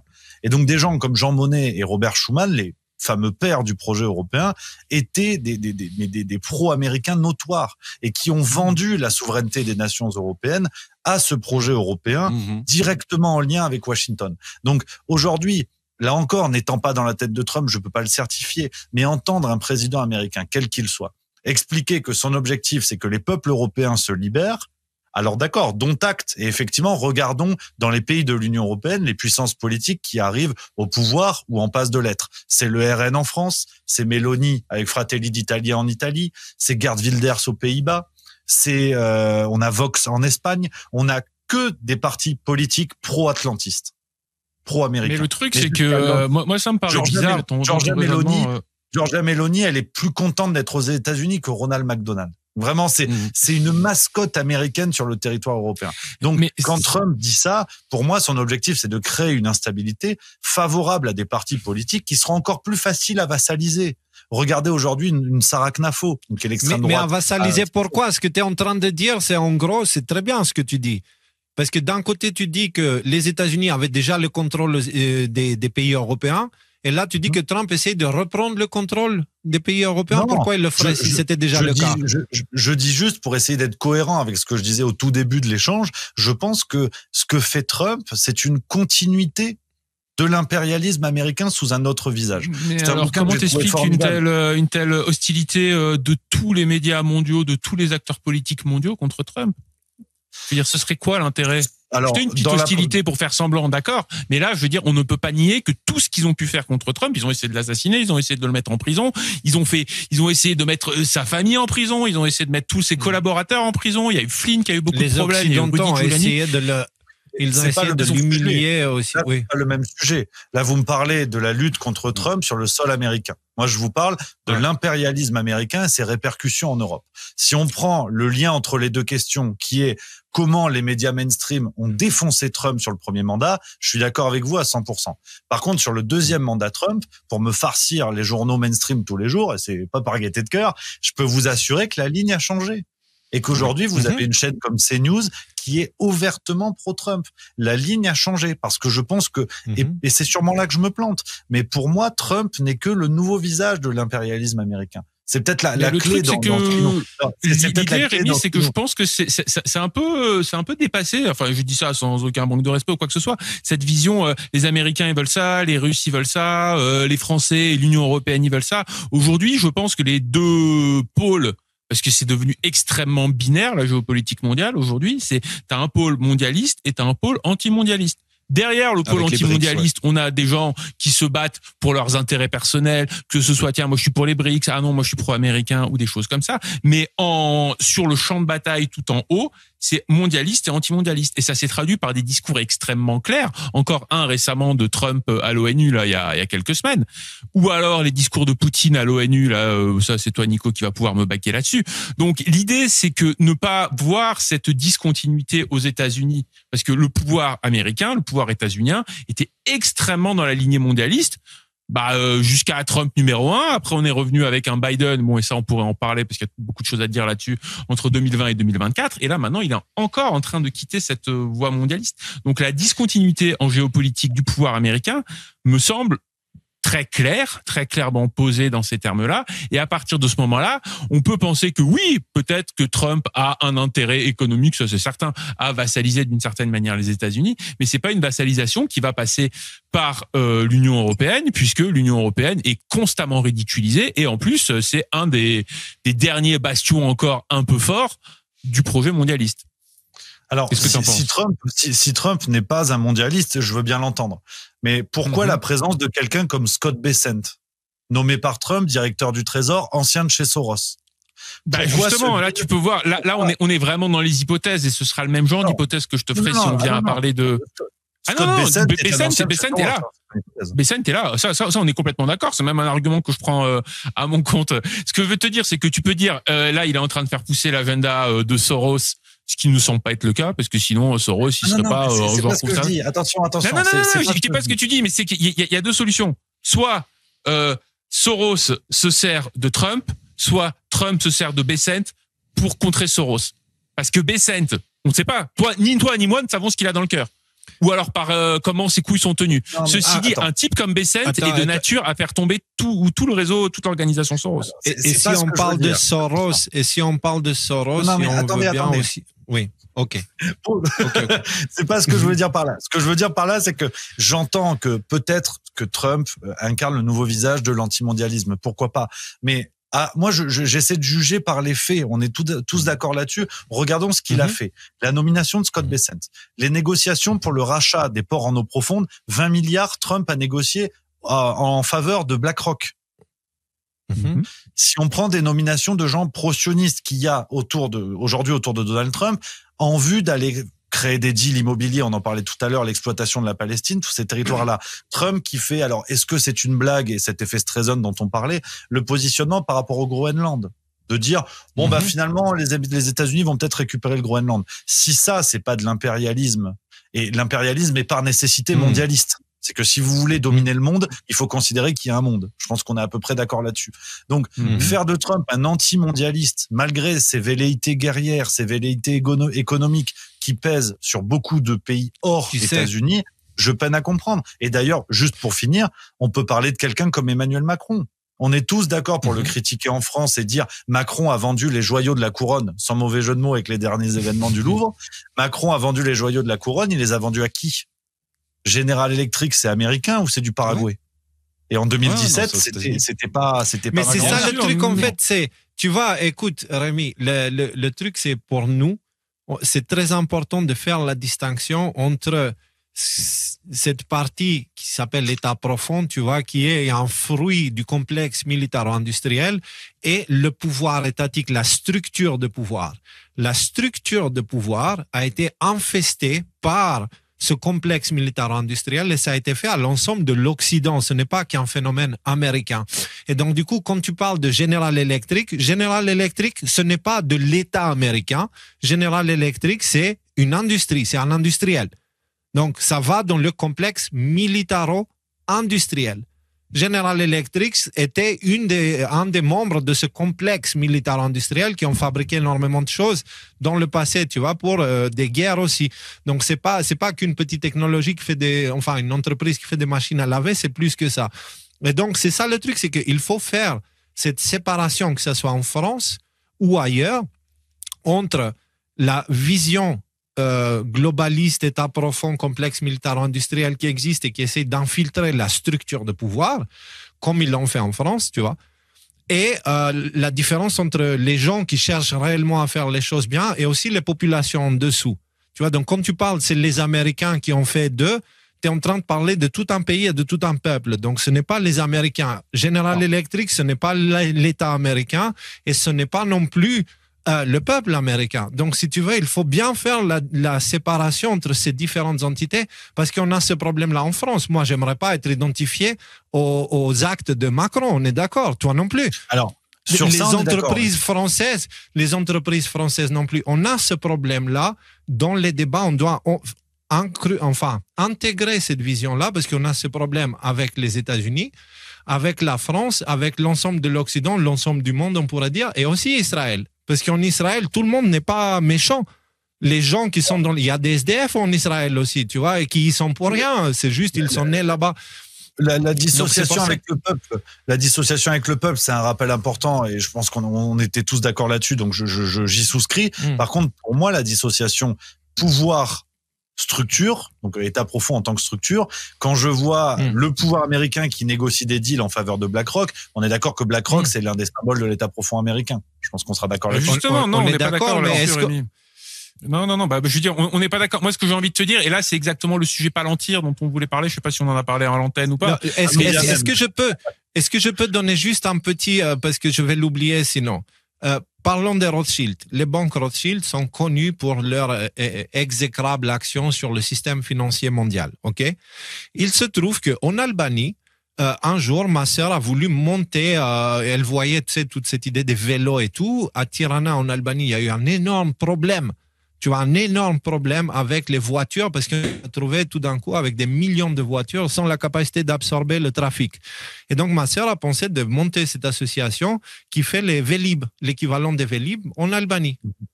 Très bien. Tu sais où elle a trouvé le financement pour lancer son idée?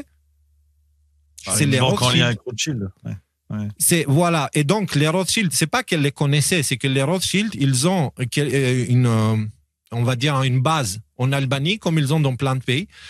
Et tu peux aller là-bas, demander de l'argent pour des projets. Et les gens qui travaillent dans cette institution, tu vois, eux, ils ont rien à voir avec la famille Rothschild. C'est pas des vampires sanguinaires, je sais pas quoi, tu vois. C'est vampires métaphoriques, évidemment, hein, pour de la team premier degré.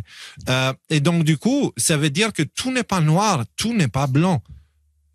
Quand tu dis BlackRock, c'est la mascotte de l'État profond. Oui, ils servent les intérêts de l'État profond. Est-ce que 100% de ce qu'ils font va dans les intérêts de l'État profond? Non. Parce que si c'était aussi simple et aussi flagrant, ils ne vivraient pas longtemps. Donc, ça veut dire que ces grands enfoirés qui essayent de tirer les ficelles, ils ne peuvent pas tirer que les ficelles noires. De temps en temps, ils doivent donner un petit peu. Donc, si on voit tout avec une vision binaire de cette entreprise, elle est méchante, du coup, il faut l'éliminer. Celle est gentille, il faut tout lui donner. On est mal barré. Donc, c'est pour ça qu'il faut essayer de voir un petit peu plus de nuances dans chaque couche de pouvoir, de faire la séparation entre l'industrie. Même au sein de l'industrie, tu as l'industrie positive et l'industrie négative. Tu as ceux qui sont motivés purement par le gain, ils en ont rien à foutre du monde, de la planète, des gens. Et il y a aussi ceux qui le font parce qu'ils veulent apporter un vrai changement, tu vois. Donc, il faudrait faire très attention. Le plus grand danger dans ce genre de débat, conversation et dans ce qui est en train de se passer, c'est la vision noir ou blanc.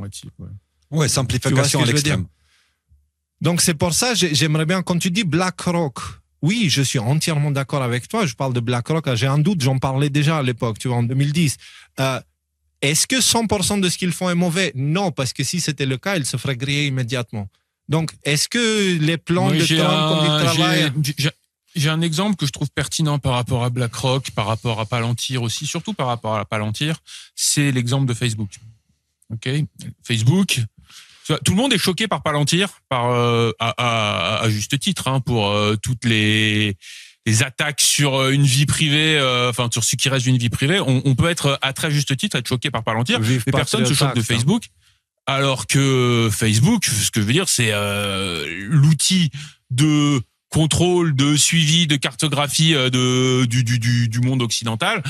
Tout le monde, il y a encore 10 ans, l'aspirateur de vie privée. L'aspirateur Exactement. de vie privée, ouais. Ok. Aujourd'hui, Facebook, tu vas voir un Mark Zuckerberg qui est en train de cirer les pompes à Donald Trump. On a même vu une vidéo qui est sortie il y a quelques temps où il promenait, je sais pas, 600 milliards ou un truc comme ça. Puis après, on l'entend dire en off.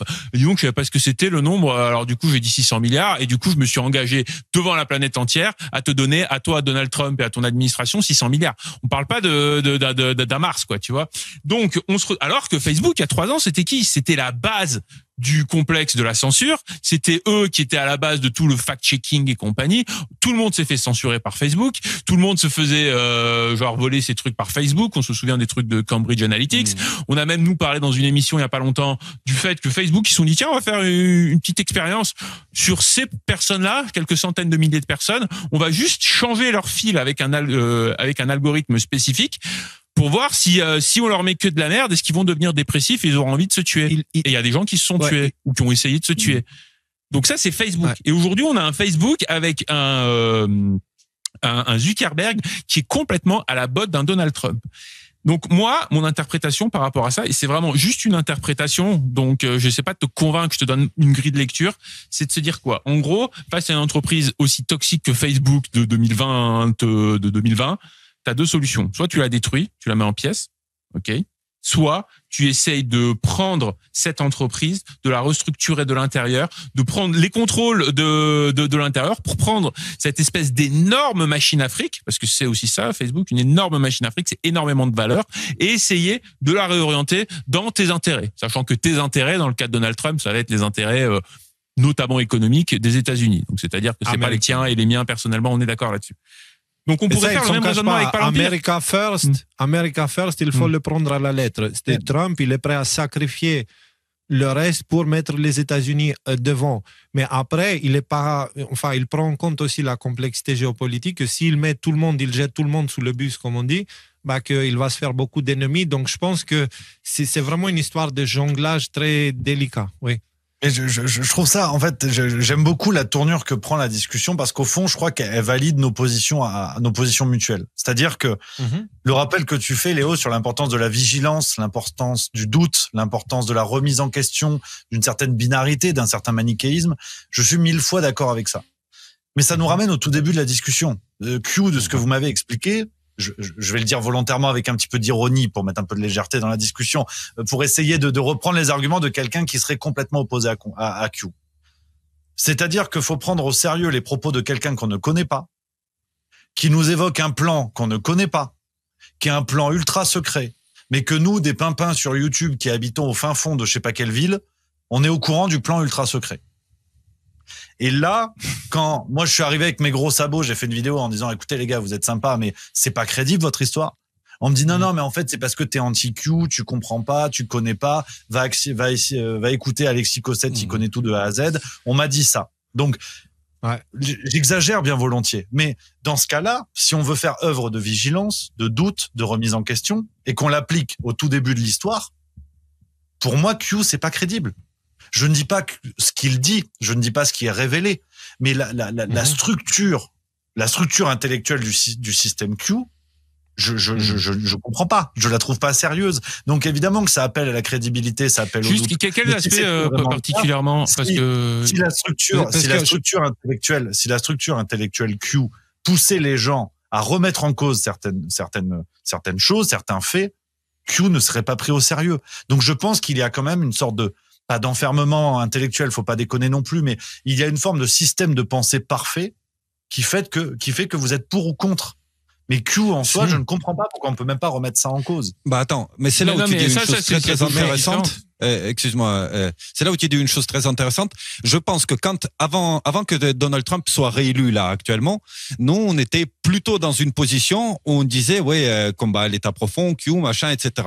Dès que le pouvoir a été récupéré, notre rôle, et je pense que c'est là où la position a été très très saine, c'était être cette force qui regarde ce que fait Donald Trump, son administration, il pratique toujours le libre arbitre.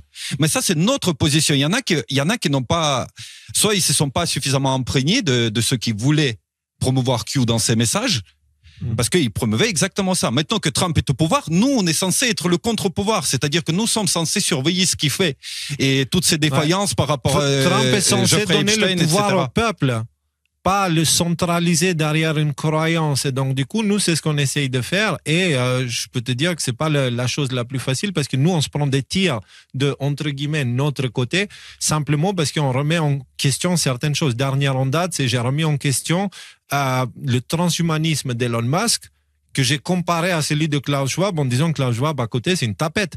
C'est Elon Musk en transhumanisme, il est comme ferait certains. Tu vois. Et donc, du coup, et je me suis pris des tirs, non pas sur l'aspect transhumaniste d'Elon Musk, mais sur des propos caricaturés que j'ai dit, qui ont été déformés, caricaturés. Et donc, si tu veux, on remarque aussi une présence des opérations psychologiques. Donc là, on entre, tu sais, le problème de cette conversation, c'est qu'on est en train de parler des sujets pour lesquels on pourrait écrire 150 livres, tu vois. Et on essaye de le faire en 1 heure, ce qui n'est pas possible. Donc, on ne peut pas entrer dans chacun des sujets en profondeur. Là, je vais juste mentionner vite fait. On a emmené aux yeux du public, et grâce aux questions de Q, toute une histoire de framework design. Donc, framework design, tu as déjà entendu parler de ça? Ok, voilà. Donc, framework design, c'est ce cadre de travail. C'est une sorte de protocole qui est utilisé par les institutions internationales pour contrôler la parole, tu vois. Contrôler la parole dans les réseaux sociaux et pas que. Et donc, du coup, ça se manifeste dans la section des commentaires. Et donc, moi, j'ai pu le voir dans nos commentaires à nous. J'ai eu une prise de bec avec quelqu'un, involontaire, j'ai pas fait exprès, j'ai dit un truc de trop, j'ai heurté une sensibilité, hop, l'autre, il est monté dans les tours. Et là, je vois une chier de bots, excusez-moi du terme, de comptes nouveaux sur X qui viennent me caresser moi dans le sens du poil et qui me disent Léo, t'as raison, c'est l'autre qui a tort, et puis les mêmes apparaître chez l'autre, lui dire c'est toi qui as raison et l'autre a tort. Et donc, du coup, si tu veux, ce que j'essaie de dire, c'est qu'il y a un effort considérable avec des millions de faux comptes et de l'intelligence artificielle qui est là pour polariser. Pourquoi? Parce que quand tu polarises, il n'y a plus de débat. Quand il n'y a plus de débat, qu'est-ce qui se passe? Il y a des pensées unies qui se forment, il y a le tribalisme qui se forme. Sauf que toutes ces stratégies, ce sont des stratégies de la CIA, de l'état profond. Tu vois. Et donc, du coup, je remarque qu'il y a Nous, on essaye de faire les débats, etc., mais on voit qu'il y a des psyops qui sont en cours pour polariser, pour bloquer ces débats-là. Moi, je suis le premier à dire, attention, maintenant, je ne suis pas là pour saluer Trump, etc., etc. C'est bien ce qu'il fait, mais encore une fois, c'est un chat. Chat blanc ou chat noir, on s'en fout, c'est un chat.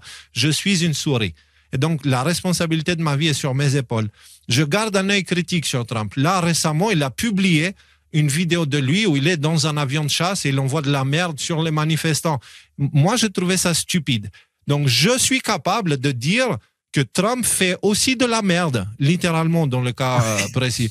Et donc, si tu veux, je suis capable de le faire ça et ça ne secoue aucune de mes croyances. Le problème qu'on a, c'est quand certaines personnes qui ont perdu la confiance dans les médias mainstream, c'est littéralement un pilier de leur existence qui a été retiré parce que leur vision du monde n'est plus stable. Et donc, si ils ont ce pilier qui tombe, ils le remplacent par un pilier Trump, là, on a un problème. Mais ce pilier, je te rejoins parce que ça provoque des réactions agressives, ça coupe le débat, en fait. Et du coup, je trouve c'est les dangers face auxquels on est confronté et qu'on essaie de faire au mieux pour ne pas y tomber. Cela dit, ça, c'est un sujet. Q, c'est un autre sujet. Dans le sens où Q... Oui. Je te remercie de rappeler tout ça et c'est vrai que ça résume parfaitement l'échange qu'on a et j'espère que beaucoup de spectateurs qui le verront auront plaisir à le voir. Pas parce qu'on est d'accord ou pas et pas parce qu'on valide ou pas ce que nos spectateurs pensent, mais parce que pour moi, ce qu'on fait là, c'est toute l'importance de l'exercice du débat pour comprendre que les gens ont leur libre arbitre. Et c'est là où peut-être on va se séparer, c'est que pour moi, se séparer dans les idées, j'entends, pour moi, je pense que Q, en tant que structure intellectuelle, n'est pas un horizon indépassable. Et que ce qui me fait peur, c'est que quand j'ai eu des commentaires sur ma vidéo Trump de gens qui me disaient « Tu devrais écouter Q, tu devrais écouter Q. » Ok, d'accord. Ok. Mais si je vous le suis, vous avez compris ça, vous avez compris Q qui balance des trucs. Ok, d'accord. Mais... Rémi, on n'est pas entré dans les détails. C'est ce que j'essaie de te dire. C'est-à-dire que là, on n'a plus que survolé parce qu'on avait dit 1 heure. Tu m'avais dit 1 heure et ça fait déjà 1h20 qu'on est là. Bien sûr, mais et on ne peut pas. Si tu nous laissais genre 10 heures, on prendrait le temps de t'emmener chaque poste de Q en détail en te disant voilà ce qu'il a dit à ce moment-là, voilà ce qui s'est passé. Léo, c'est pas ça que je veux dire. C'est pas ça que je veux dire. Oui. C'est pas par rapport à Q en tant que tel. C'est que, comme vous l'avez vu dans l'échange qu'on a eu aujourd'hui, pour moi, j'essaie de penser Q comme une pièce d'un puzzle beaucoup plus grand, qui est celui de l'impérialisme américain et de la manipulation des citoyens. C'est peut-être là où je fais une erreur, je veux bien l'entendre. Mais est-ce que ça, c'est pas un biais déjà? De la même façon que les croyants à Q, ils ont un biais cognitif. Avant de voir si j'ai un biais, laisse-moi finir. Déjà, en prenant ce recul-là, la grille de lecture que j'essaie de proposer aux gens, c'est de dire, OK, vous vous construisez aujourd'hui en opposition au système idéologique précédent qui était le wokisme. À peu près, on est d'accord. On va dire la ligne MAGA a succédé au wokisme dans les cerveaux occidentaux. Et si on regarde, tout procède de la même manière. Ces deux courants-là et d'autres avant. C'est-à-dire qu'il y a une instrumentalisation de la victimisation, c'est-à-dire le système nous en veut. On prend le pouvoir en disant si on prend le pouvoir, c'est parce qu'on nous a victimisés. Donc c'est la justification de la prise de pouvoir par l'ancien statut de victime. Et après, ça s'écroule parce qu'il faut laisser la place à une autre idéologie. Le pouvoir américain, que je distingue bien des citoyens de l'État profond, le pouvoir américain fonctionne comme ça depuis la fin de la Seconde Guerre mondiale. C'était la lutte contre le communisme, l'Amérique grandissante et compagnie. On est d'accord, les idéologies qui se succèdent, là-dessus, je pense qu'on sera raccord. Donc, moi, ce qui m'intéresse dans la ligne MAGA, c'est pas de la critiquer en disant Q, j'y crois pas, je trouve ça crédible ou pas. Au contraire, je suis vraiment passionné par ce que vous m'avez expliqué et j'entends que c'est un 1% de tout ce qu'il y aurait à dire.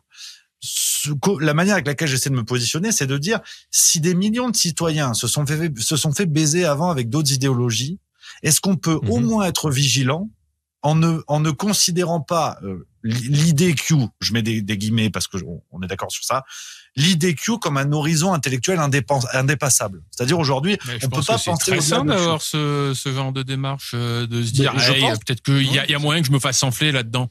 Je pense que c'est un des trucs qu'on essaie d'apporter ici. Se dire, bon, OK, il y a des choses intéressantes qui ont été dites, il y a des éléments historiques très, très intéressants qui sont en train de se passer, mais est-ce que je suis pas en train de me faire planter? Tu vois, ce que tu as demandé tout à l'heure comme question, c'est une question qu'on met souvent, surtout Léo, au centre du tapis, à savoir, est-ce que si jamais il y a un plan qui est organisé par les cerveaux les plus brillants de la planète pour sauver le monde, est-ce que c'est normal que moi, monsieur Michu, dans mon garage ou dans ma boulangerie, j'ai tout compris à ce plan-là? C'est évident que c'est pas normal. On s'est très longuement exprimé sur le fait qu'on a été nous-mêmes des victimes de la psyop Q, parce qu'il fallait qu'à un moment donné, la pensée collective aille dans cette direction-là, que Q nous a dit, tiens, c'est par là que ça se passe. Nous, on a suivi parce qu'on avait confiance, et on s'est rendu compte qu'on était victime d'une psyop, pour des bonnes raisons, quelque part. Vas-y, Léo. Même Alexis, qui est, je dirais, le plus pertinent dans le sujet, lui-même, il a avoué dans un dernier débat qu'il a eu récemment, qu'en 2018, il croyait qu'Obama allait arrêter très rapidement, tu vois. Nous, on croyait que Biden n'aurait jamais pu atteindre l'investiture. Et il y a eu plein d'erreurs comme ça, tu vois. Et ces erreurs-là, justement, devraient nous apprendre l'humilité. Et c'est ce que j'essaie de rappeler toujours. C'est si, en effet, il s'agit de la plus grosse opération militaire pour récupérer le pouvoir des mains d'une institution corrompue, globaliste, etc., etc., ce n'est clairement pas moi, avec mon BEP mécanicien auto, qui va le comprendre. Tu vois, ni moi, ni le petit journaliste, ni l'analyste des postes de Q, ni celui qui fait des vidéos de Q. Tu vois, c'est voilà. Et j'appelle à l'humilité. Tout en faisant ça, et en maintenant mon humilité active, je garde un œil sur les fruits de ce qui a été fait avec Q et je vois qu'ils sont globalement bons. D'accord? Mais après, je garde aussi ma capacité de critiquer Trump et je le ferai peu importe ce que la secte arrière veut m'imposer, tu vois, parce que c'est ça le problème, c'est qu'on est en train de voir la formation d'une sorte de pensée unique, ok, au niveau des patriotes, etc. Et moi, je me suis pas fait chier à me battre 15 ans contre la pensée unique et pour protéger la liberté d'expression, la liberté de penser, pour que moi, je devienne le bourreau de ça en disant à l'autre avec argument d'autorité, et moi, je savais avant toi, alors ferme-la, écoute-moi. C'est pas l'idée, en fait, tu vois. S'il y a un truc que je veux rajouter par rapport à ça, parce qu'une raison pour laquelle on est en train d'avoir ce débat, c'est parce que tu t'es fait tomber dessus sur Twitter. Et la raison pour laquelle tu t'étais fait tomber dessus sur Twitter, moi, je n'ai pas suivi toute l'affaire, mais une des raisons, c'était que tu avais ramené, notamment sur l'affaire Epstein et avec Trump, des choses qui, aujourd'hui, je pense que tu es d'accord sur le fait que certains de ces points de détail étaient factuellement faux, qui absolument pas d'accord. accablaient Trump. Absolument pas Comment? Absolument pas d'accord. Tu n'es pas d'accord? Absolument pas d'accord. Ça a été parfaitement instrumentalisé par Alexis Cossette, justement, que je salue et que j'embrasse. C'est que dans ma vidéo, en l'occurrence, je ne rappelle qu'un seul élément, qui est le fait que Virginia Giuffre ait été présentée à Ghislaine Maxwell dans le golf de Donald Trump à Mar-a-Lago. J'explique simplement qu'elle était, alors j'ai eu le malheur de dire masseuse. J'ai eu le malheur de dire masseuse. Ouais. C'est le mot masseuse elle était employée à l'accueil, très exactement. Donc c'est vrai que maintenant, les gens deviennent experts LinkedIn, donc ça se joue au poste. J'ai eu le malheur d'expliquer ça et de dire simplement Virginia Giuffre, dont le père était embauché par Trump dans le golf. Virginia Giuffre a fait une sorte de job étudiant là-bas et c'est là qu'elle est mise en contact avec Ghislaine Maxwell, donc le couple Epstein. Point. Oui. Alexis Cossette a rebondi sur ça en expliquant que j'avais fait des liens, sous-entendant presque que j'avais dit que Trump avait violé des gamines. Et je n'ai non seulement jamais dit ça, car je n'en ai pas les preuves, et c'est parfaitement faux. Donc, sur cette affaire, en fait, de ma vidéo, ce qui était passionnant, c'est que j'ai passé les 3/4 de mon temps à me défendre sur Twitter de choses que je n'avais pas dites. Et c'est un exercice périlleux, je vous l'avoue.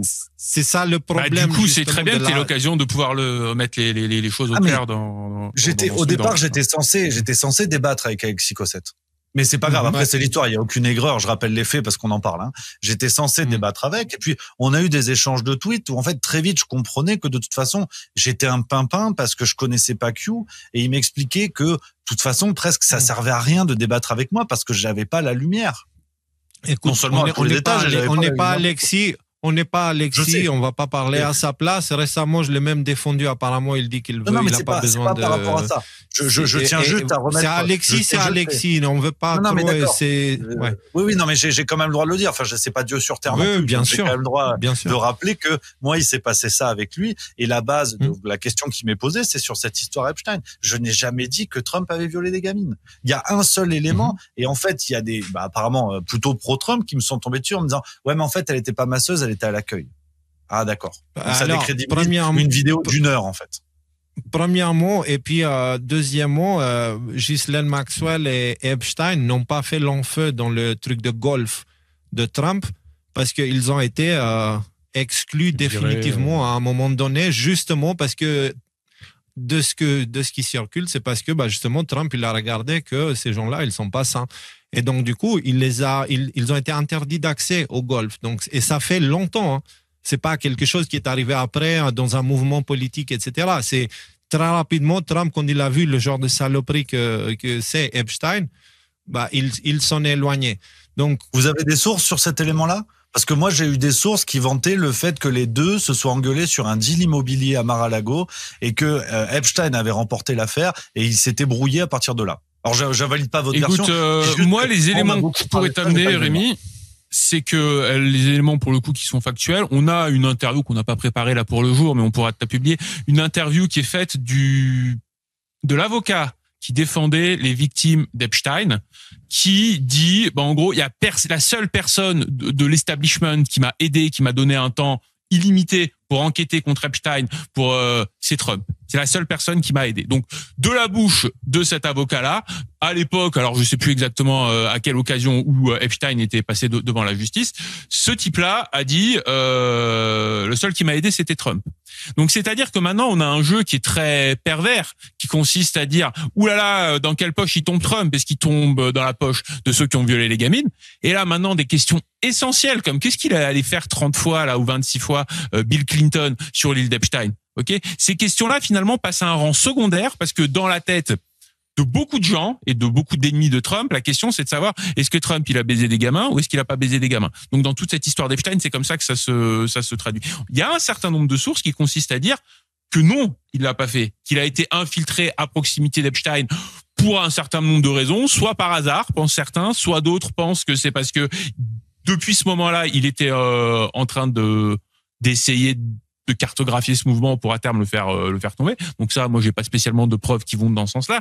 Mais tu comprends que quelque part, en disant masseuse, moi, je suis tout à fait prêt à mettre ça sur le compte d'une erreur innocente de ta part et de prêter aucun agenda, tout ça. Mais en disant masseuse avec Virginia Gouffret, tu le mets dans la position du type, du patron véreux de 60 ans qui prend une gamine de 16 ans et qui l'a fait masser Epstein.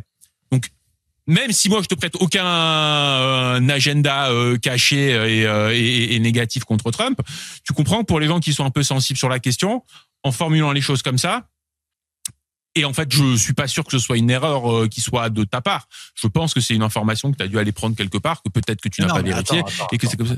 J'ai eu beaucoup de retours là-dessus. Maintenant, je veux bien entendre l'erreur factuelle avec grand plaisir, que je reconnais là bien volontiers. Par contre, pour être très clair, il n'y a pas de raison cachée de, en fait, Poutine m'a appelé pour dire masseuse, mais je sais pas quoi. Non. Juste, j'ai merdé. Point. Ça va pas plus loin que ça. Donc, je tiens aussi à rappeler cet élément-là. Et puis, autant je reconnais ma faute, mea culpa bien volontiers, autant je me permets la petite ironie de dire, ce pointillisme de certaines personnes qui croient sur parole les propos d'un mec qu'ils ne connaissent pas et qui a pris une lettre de l'alphabet comme prénom, je me dis, voilà, les gars, faites preuve peut-être d'un peu de tolérance. Parce que je trouve qu'il y a une forme de pointillisme, pour me donner tort, dans une vidéo qui dure 50 minutes, si je dis pas de bêtises. Et bizarrement, personne m'a repris sur les agissements de Jared Kushner. Personne m'a repris sur l'entourage pro-sioniste de Trump. En tout cas, certaines personnes. Personne m'a repris sur ces éléments-là. Donc, peut-être par manque de temps ou par manque de... Il n'y a pas de souci. Mais en fait, ce qui ressort de ma vidéo et ce qui a été instrumentalisé par Alexis Cossette en personne, c'est masseuse ou personnel d'accueil. Bon, ok, je reconnais ma faute, mais dans ce cas-là, si j'ai dit de la merde, je vais dire pendant 50 minutes. Le truc que je remarque, c'est que tu vas avoir les gens qui vont nous suivre, nous, ce qu'on fait à peu près, où on parle de Q, ça fait à peu près 5 ans, plus ou moins, qu'on fait ça avec Léo. Ça fait 5 ans. Ça fait 5 ans, voilà. Donc, qu'on parle de ça. Donc, effectivement, si tu fais partie des gens qui nous regardent depuis 5 ans, on est un petit peu dans le débat d'experts et des choses comme ça. Et quand toi, t'arrives avec toute la bonne foi que je suis complètement prêt à te concéder, il y a aucun problème là-dessus. Et tu arrives et que tu poses des questions qui, pour ces gens-là, ça fait 4 ans que c'est traité. Je veux dire, il y a un réflexe un petit peu de opposition contrôlée qu'on a pu voir. Et je pense que ce réflexe-là aussi est, chez la plupart des gens, un réflexe qui est... Comment ? Oui. Opposition contrôlée ou la nouvelle, le nouveau antisémitisme, voilà, Black Pill. Tu es une pilule noire. Ça, on me l'a sorti dans un débat sur les cryptos tout à l'heure. Franchement, je dis, mais les gars, ça va maintenant. Tout ce qui vous force à remettre en question vos croyances, tout d'un coup, c'est une pilule noire. Si tu vois les pilules noires partout, c'est que tu l'as avalé, la pilule noire. C'est ça que moi je vois. Et donc, du coup, mais regarde, Rémi, ce qui est en train de se passer là. Tu parles d'Alexis et de sa façon d'avoir géré et tu nous demandes à nous de te répondre sur lui.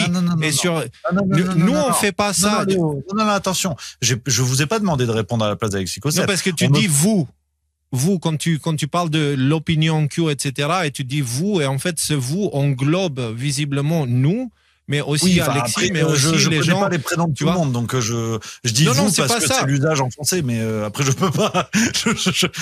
Oui, j'entends mais on est des individus, on est des individus avec des croyances différentes, avec des compréhensions différentes, avec des motivations différentes, avec c'est des lignes rouges qu'on tire qui sont pas forcément les mêmes. C'est pas parce qu'on parle des mêmes sujets qu'on fait la même chose. Non, mais j'entends bien sur ce que. Vas-y. Ouais. Pardon. Juste, ce que je voulais dire, c'était que on se retrouve dans une situation, et c'était la même chose avec une interview qu'on a fait avec Stanislas Berton, c'était la semaine dernière ou il y a 2 semaines. On se retrouve dans une situation où maintenant il y a toute une nouvelle population que tu représentes, je pense très bien, qui se pose des questions sur ce truc-là. Q, ça fait 5 ans que j'en entends parler, je crois que c'était complètement de la merde. En fait, il y a des gens intelligents qui me disent qu'il y a quelque chose d'intéressant à comprendre. Et toi, tu arrives avec des questions extrêmement pertinentes. Pourquoi on devrait faire confiance à un gars dont on n'a aucune idée, ni de qui c'est, ni de si c'est toujours la même personne depuis ces 5 dernières années, et que même entre nous, on n'est pas d'accord là-dessus, qui te dit des trucs qui manifestement ne se sont pas passés, comme Hillary Clinton s'est arrêtée en 2018. Pourquoi je devrais croire à ça? Nous, on arrive avec nos 5 ans d'expérience sur la question, en mode... Attention, il y a des très bonnes questions à se poser par rapport à ça. Et là, on se retrouve avec cette espèce d'hostilité due à une différence de niveau entre ceux qui ont lu genre 250 fois les posts de Q et toi qui arrives avec des questions extrêmement pertinentes. Donc, je pense que c'est très bien qu'on ait l'opportunité juste de mettre un peu de pacification au milieu de tout ça. Juste de se dire, attends, moi, ça fait 5 ans que je suis dans l'affaire. Mais lui, là, Rémi, il m'a l'air de dire des trucs qui sont quand même pas bêtes du tout. Et je pense que c'est des questions légitimes auxquelles il faut répondre. Donc, en fait, il y a tout cette espèce de nouvel environnement qui fait que, comme il est assez inédit et qu'il n'existait pas il y a 1 an de ça peut susciter beaucoup d'incompréhension chez les gens qui se comprennent dans la continuité de ce qui s'est passé avant et qui ne voient pas cette rupture qui est en train de se passer. Complètement. Et c'est là où je pense que l'échange qu'on a, il est primordial parce que ça permet de créer un pont. Moi, ce qui m'a étonné dans certaines réactions que j'ai pu avoir à ma vidéo, ce qui m'a étonné, c'est, en fait, je me retrouvais face à une communauté avec toute sa diversité, toutes ses différences, Léo, j'entends, on est d'accord sur ça. Je me suis retrouvé face à des commentaires, à des discours qui me disaient, tu parles de ce que tu ne connais pas, et de toute façon, on ne te l'expliquera pas parce que tu n'es pas avec nous. Et donc, je me dis, en fait, vous avez raison tout seul chez vous, avec une porte fermée. Tu es excommunié. Voilà, non mais il y a un peu ce côté-là. C'est pour ça que moi, si vous voulez, simple bouffon qui arrive. Nous on dénonce ça. Disant, nous on dénonce ça. Voilà, cette attitude-là, on la dénonce. Cet aspect-là m'intéresse à 2 titres parce que je trouve qu'il a quelque chose de contradictoire. C'est-à-dire que vous ne pouvez pas, mais quel que soit le sujet, c'est pas forcément la ligne Q, c'est plein d'autres sujets. Vous ne pouvez pas vous plaindre du rejet d'un système mainstream, on va dire, qui vous prend pour des gens isolés qui pensent tout seuls dans leur coin, si vous vous comportez comme des gens isolés qui pensent tout seuls dans leur coin. Et la deuxième chose, ça m'a valu quelques. Encore, mais oui, mais je peux pas dire autre chose, Léo. C'est globalisant. J'aimerais bien dire les prénoms. Oui, de tout mais le monde, nous on n'a pas cette attitude-là, et c'est ça qui nous fait chier dans cette histoire-là. C'est qu'on nous reproche des choses. Il. Alors il. Voilà. Je en corrige, pluriel avec un S à la fin. Même Yel, si tu veux. non, mais parce que j'allais venir à ce point-là en plus pour le petit tacle, parce que je sais que cette position avait pas beaucoup plu, mais je la maintiens parce qu'intellectuellement, je trouve qu'elle a au moins le mérite d'exister. C'est de dire il dans la ligne Q se positionne, on va dire, en opposition au courant wokiste, LGBT, on va dire wokiste par facilité là encore, parce qu'il y a beaucoup de tiroirs différents. Ouais. Et ce courant wokiste qui était une sorte de négation du réel possédé par les gens éveillés. Enfin, je suis pas une brute en anglais, mais woke, on est dans ce truc-là, éveillé, réveillé. Donc, ce que je ne comprends même pas, en fait. C'est pour ça que je demande des explications pour essayer de comprendre, c'est que vous avez un bloc de gens qui se positionnent contre un autre bloc de gens qui se disent éveillés et qui maîtrisent le réel en disant on est homme-femme selon la volonté de l'individu. Et en fait, aujourd'hui, certains se comportent de la même manière, en disant, nous, on est éveillés au discours de Q, Et en fait, en gros, il y a ceux qui sont éveillés, ceux qui ne sont pas éveillés, avec quelque chose presque qui est du ressort de l'impiété. C'est-à-dire que si tu n'es pas dans le discours de Q, repens-toi. Très bien dit. Il y a un truc qui est marrant, c'est que on a remarqué, on a passé du temps un petit peu ensemble tous les trois la semaine dernière où on était au même endroit physiquement, ça arrive pas souvent. Et dans une des discussions avec Léo, on s'est rendu compte que dans un aéroport international, celui de Genève en l'occurrence, il y a 2 ou 3 ans, il y avait de la propagande woke de partout, genre de partout, des femmes à barbe sur toutes les affiches et tout ça. Aujourd'hui, plus du tout. Moi, j'ai été à Francfort dernièrement, à l'aéroport international, même chose. Et donc, en fait, il y a, et Léo est venu avec cette idée, c'est que cette psyop. Je peux la woke, dire du coup, puisque c'est la mienne. Je peux la dire. C'est la tienne. Donc, vas-y, Léo, coup, je te la laisse. J'observais aussi comment il y a eu une chute au niveau de toutes les psyops de propagande woke qui, d'un coup, elles ont fait shutdown. Okay? Elles ont commencé au début de cette année-là et très rapidement, elles ont fini. Et toutes ces ressources-là, elles ne sont pas allées nulle part. Ce que je remarque, c'est que toutes ces ressources, elles ont été mobilisées pleinement pour entrer dans la droite et créer une séparation là-bas, un schisme, tu vois. Et créer un schisme, ça veut dire qu'il crée un dogme d'abord, tu vois.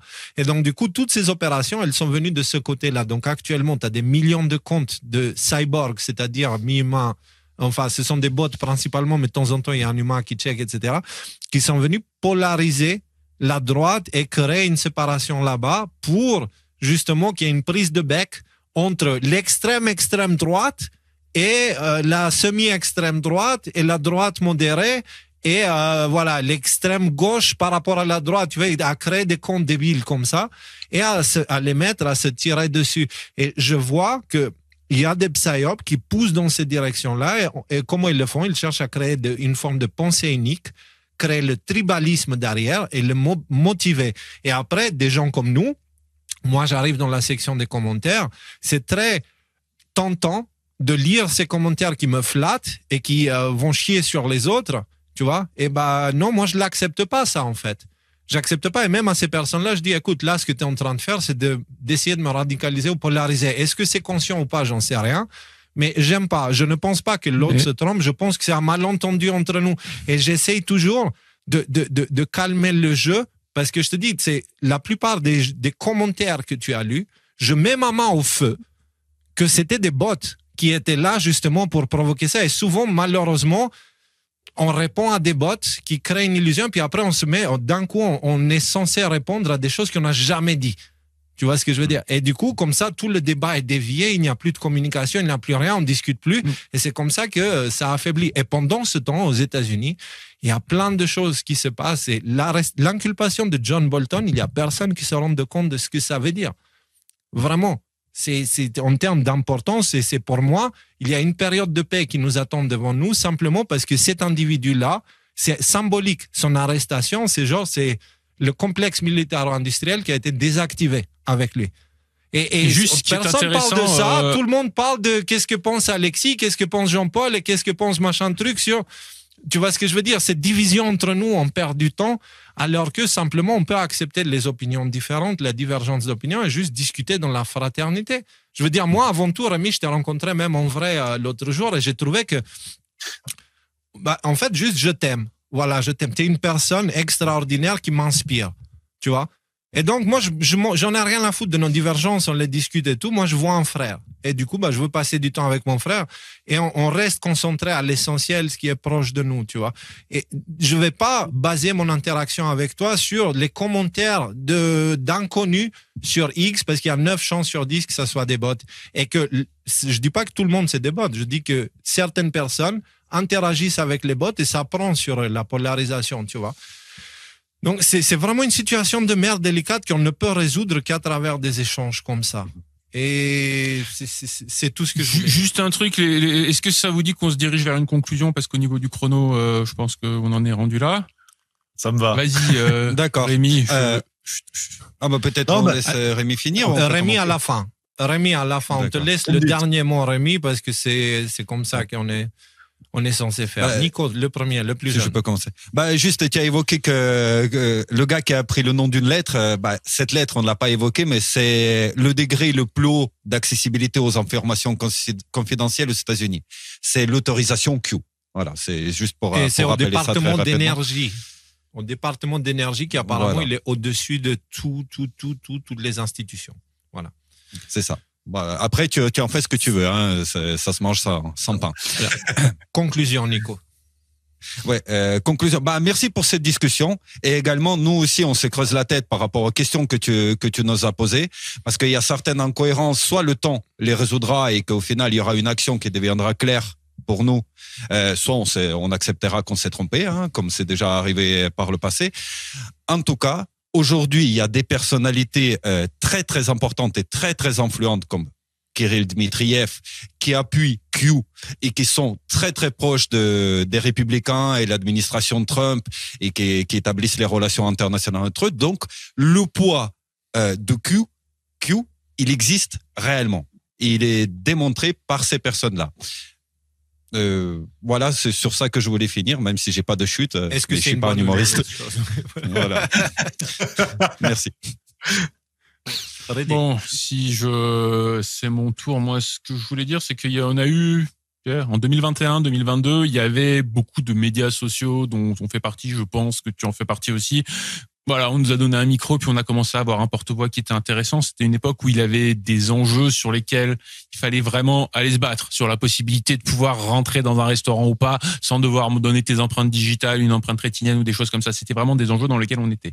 Et donc là, un certain nombre de gens dont on a fait partie, dont tu fais partie, se sont levés et ont dit non. Voilà. Il se trouve qu'aujourd'hui, on n'est plus face à des problèmes et des attaques directes de cet ordre-là. Bon, il y a l'identité numérique qu'on pourrait prendre et qui est en train de pointer son nez et que c'est un peu du même ordre.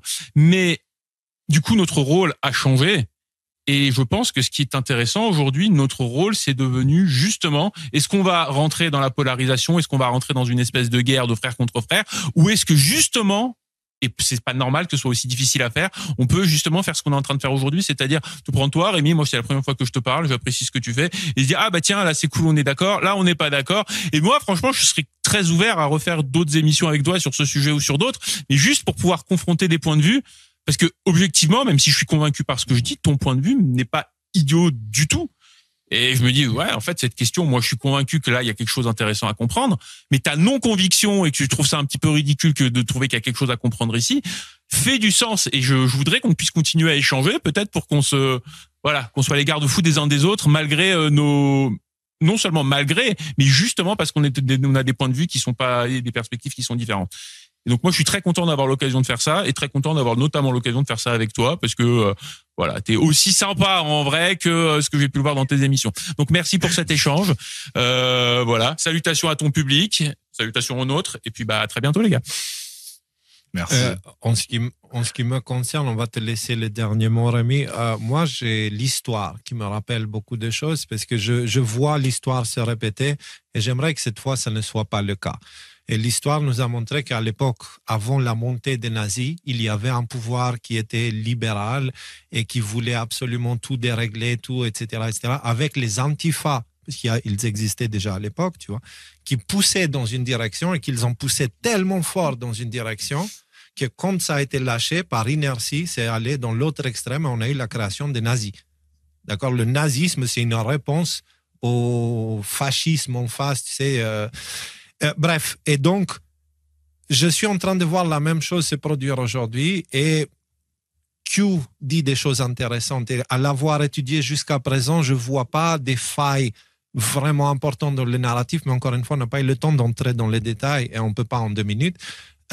Mais dans tous les cas, je vois qu'il y a des bonnes choses qui sont faites. Après, j'essaye de faire très attention pour éviter à ce qu'il y a un nouveau mouvement qui s'élève en réaction de l'autre et que ça soit dans l'autre extrême. C'est-à-dire qu'on tombe dans une pensée unique. Encore une fois, c'est juste, elle pense autre chose, mais ça reste une pensée unique qui détruit l'individu et qui élimine sa liberté de penser et de s'exprimer. Et donc, j'essaie de rester attentif à tout ça. Merci pour tes questions, merci pour ta présence.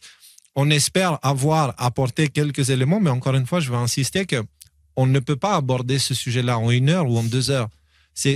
Là, concrètement, parler de Q, c'est revenir à parler des choses qui se sont passées très longtemps avant, tu vois, la montée du complexe militaire industriel, la guerre froide et comment la guerre froide a été utilisée pour donner du pouvoir aux services de renseignement, les services secrets. Et du coup, tout était secret après. À partir de là, ils ont fait ce qu'ils ont voulu. La situation est beaucoup trop complexe. Mais j'espère qu'ici, au moins, on a pu prouver qu'on peut discuter, même quand on n'est pas d'accord, dans la fraternité. C'est essentiel. C'est encore une fois, nous, on n'est pas des suiveurs de Q. On est des suiveurs du Christ. C'est le Christ, moi, qui est mon chemin. Oui. Juste avant de redonner la parole à Rémi, peut-être qu'on pourrait mentionner très très brièvement les épisodes de la Dévolution. C'est différentes vidéos qu'on a faites qui sont disponibles sur notre site et que si jamais vous savez pas de quoi ça parle, ça pourrait vous intéresser pour comprendre cet écosystème Q. Il y a beaucoup d'heures de vidéos, il y a au moins 6 ou 7 heures de vidéos, mais je pense que c'est quelque chose de très intéressant si jamais vous avez envie d'aller creuser ces choses-là un peu plus profondément. C'est sur notre site adnm.live. Vous allez ici dans la section articles, vous faites pilule rouge et dans les pilules rouges, vous avez une série, je pense que c'est dans la 2e page. C'est la série d'évolution, donc 6, 5, 4, 3, enfin il y a 6 épisodes. Et ouais, là il y a beaucoup d'informations qui sont emmenées. Dans tous les cas, merci pour tout Rémi et du coup le dernier mot revient à toi. Vraiment un immense merci à vous. Moi, j'aime beaucoup ce qu'on a fait parce que je trouve que ça a jamais été aussi important que de créer des ponts et de montrer aux gens que on peut avancer ensemble sans être d'accord. Et effectivement, cette polarisation pendant le Covid, paradoxalement, elle était assez simple parce que c'était le pouvoir qui mettait en place des mesures sanitaires destinées aux citoyens, donc dirigés contre les citoyens. Donc il y avait 2 blocs assez facilement identifiables. Moi, je parle beaucoup d'actualité française, je suis français, donc je vois l'horizon présidentiel pour 2027 qui se rapproche, et donc on voit que cette polarisation, elle est en train de prendre d'autres visages, d'autres facettes, et donc la vigilance qu'on avait pendant le Covid, qui était une vigilance de corps, on était ensemble, elle était plus facile parce qu'il y avait 2 corps identifiés. Aujourd'hui, il y en a beaucoup plus. Et chacun a toutes les bonnes raisons du monde d'avoir ses idées, d'avoir ses convictions. Mais pour autant, si on commence à perdre cette vigilance face à ce fameux diviser pour mieux régner qui ne disparaîtra pas d'ici demain ou après-demain, si on perd cette vigilance en disant diviser pour mieux régner, c'était avant, mais en fait aujourd'hui c'est plus pareil parce que c'est véritablement telle idée qui doit triompher ou tel parti politique. Pour moi, on se plante. Donc je pense que ce qu'on fait là, c'est, je suis très fier en fait de faire ça modestement, de dire voilà, on n'est pas d'accord, mais on montre que c'est possible. Et puis on apprend aussi l'un des autres, les uns des autres. Moi, Q, comme je le disais tout à l'heure, j'étais beaucoup dans l'ignorance, donc je suis pas forcément d'accord, mais au moins j'apprends des choses. On se tend la main mutuellement et je pense que c'est un message en soi positif et qui nous aide à aborder après les autres sujets, les autres enjeux évidemment, mais avec un point de départ qui j'espère un peu plus lumineux. Donc vraiment du fond du cœur, merci beaucoup. Merci à toi. Juste rappelle-moi, où est-ce que je peux venir te voir en spectacle? Parce que là, je crois que la semaine qui vient, tu es en spectacle en France, non? Absolument. Là, les prochaines dates 2025, c'est Plan de campagne, donc juste à côté de Marseille le 7 novembre. Après, ce sera Paris le 20 novembre et Genève pour finir l'année le 13 décembre. Et puis les dates 2026 arrivent bientôt. On va les officialiser d'ici 10 jours. Donc surveillez, il y a déjà une vingtaine de dates qui ont été signées. Donc ça continue. Les bêtises continuent. Super, merci beaucoup Rémi, j'ai hâte de voir, je pense que je vais venir dans un des spectacles clairement. Merci pour ta présence ici, merci à vous tous qui regardez et à bientôt peut-être pour un autre débat ou approfondir des sujets spécifiques, etc. Et puis on espère vraiment qu'on a pu apporter quelque chose d'utile à tous. Merci Rémi, merci tout le monde. Merci beaucoup. À très bientôt. À très bientôt, au revoir. Alors, du coup, nous, on va finir sur notre générique. Vraiment, on n'a jamais assez de temps pour ce genre de débat. C'est incroyable. Donc, on ne peut pas parler de ces sujets-là sans passer des heures et des heures et des heures. Et si on ne le fait pas, forcément, la compréhension n'est pas toujours complète. Mais on a déjà fait l'outro, donc moi, je propose qu'on passe directement au générique. On se retrouve la semaine prochaine, comme d'habitude, vendredi à 20h. À bientôt.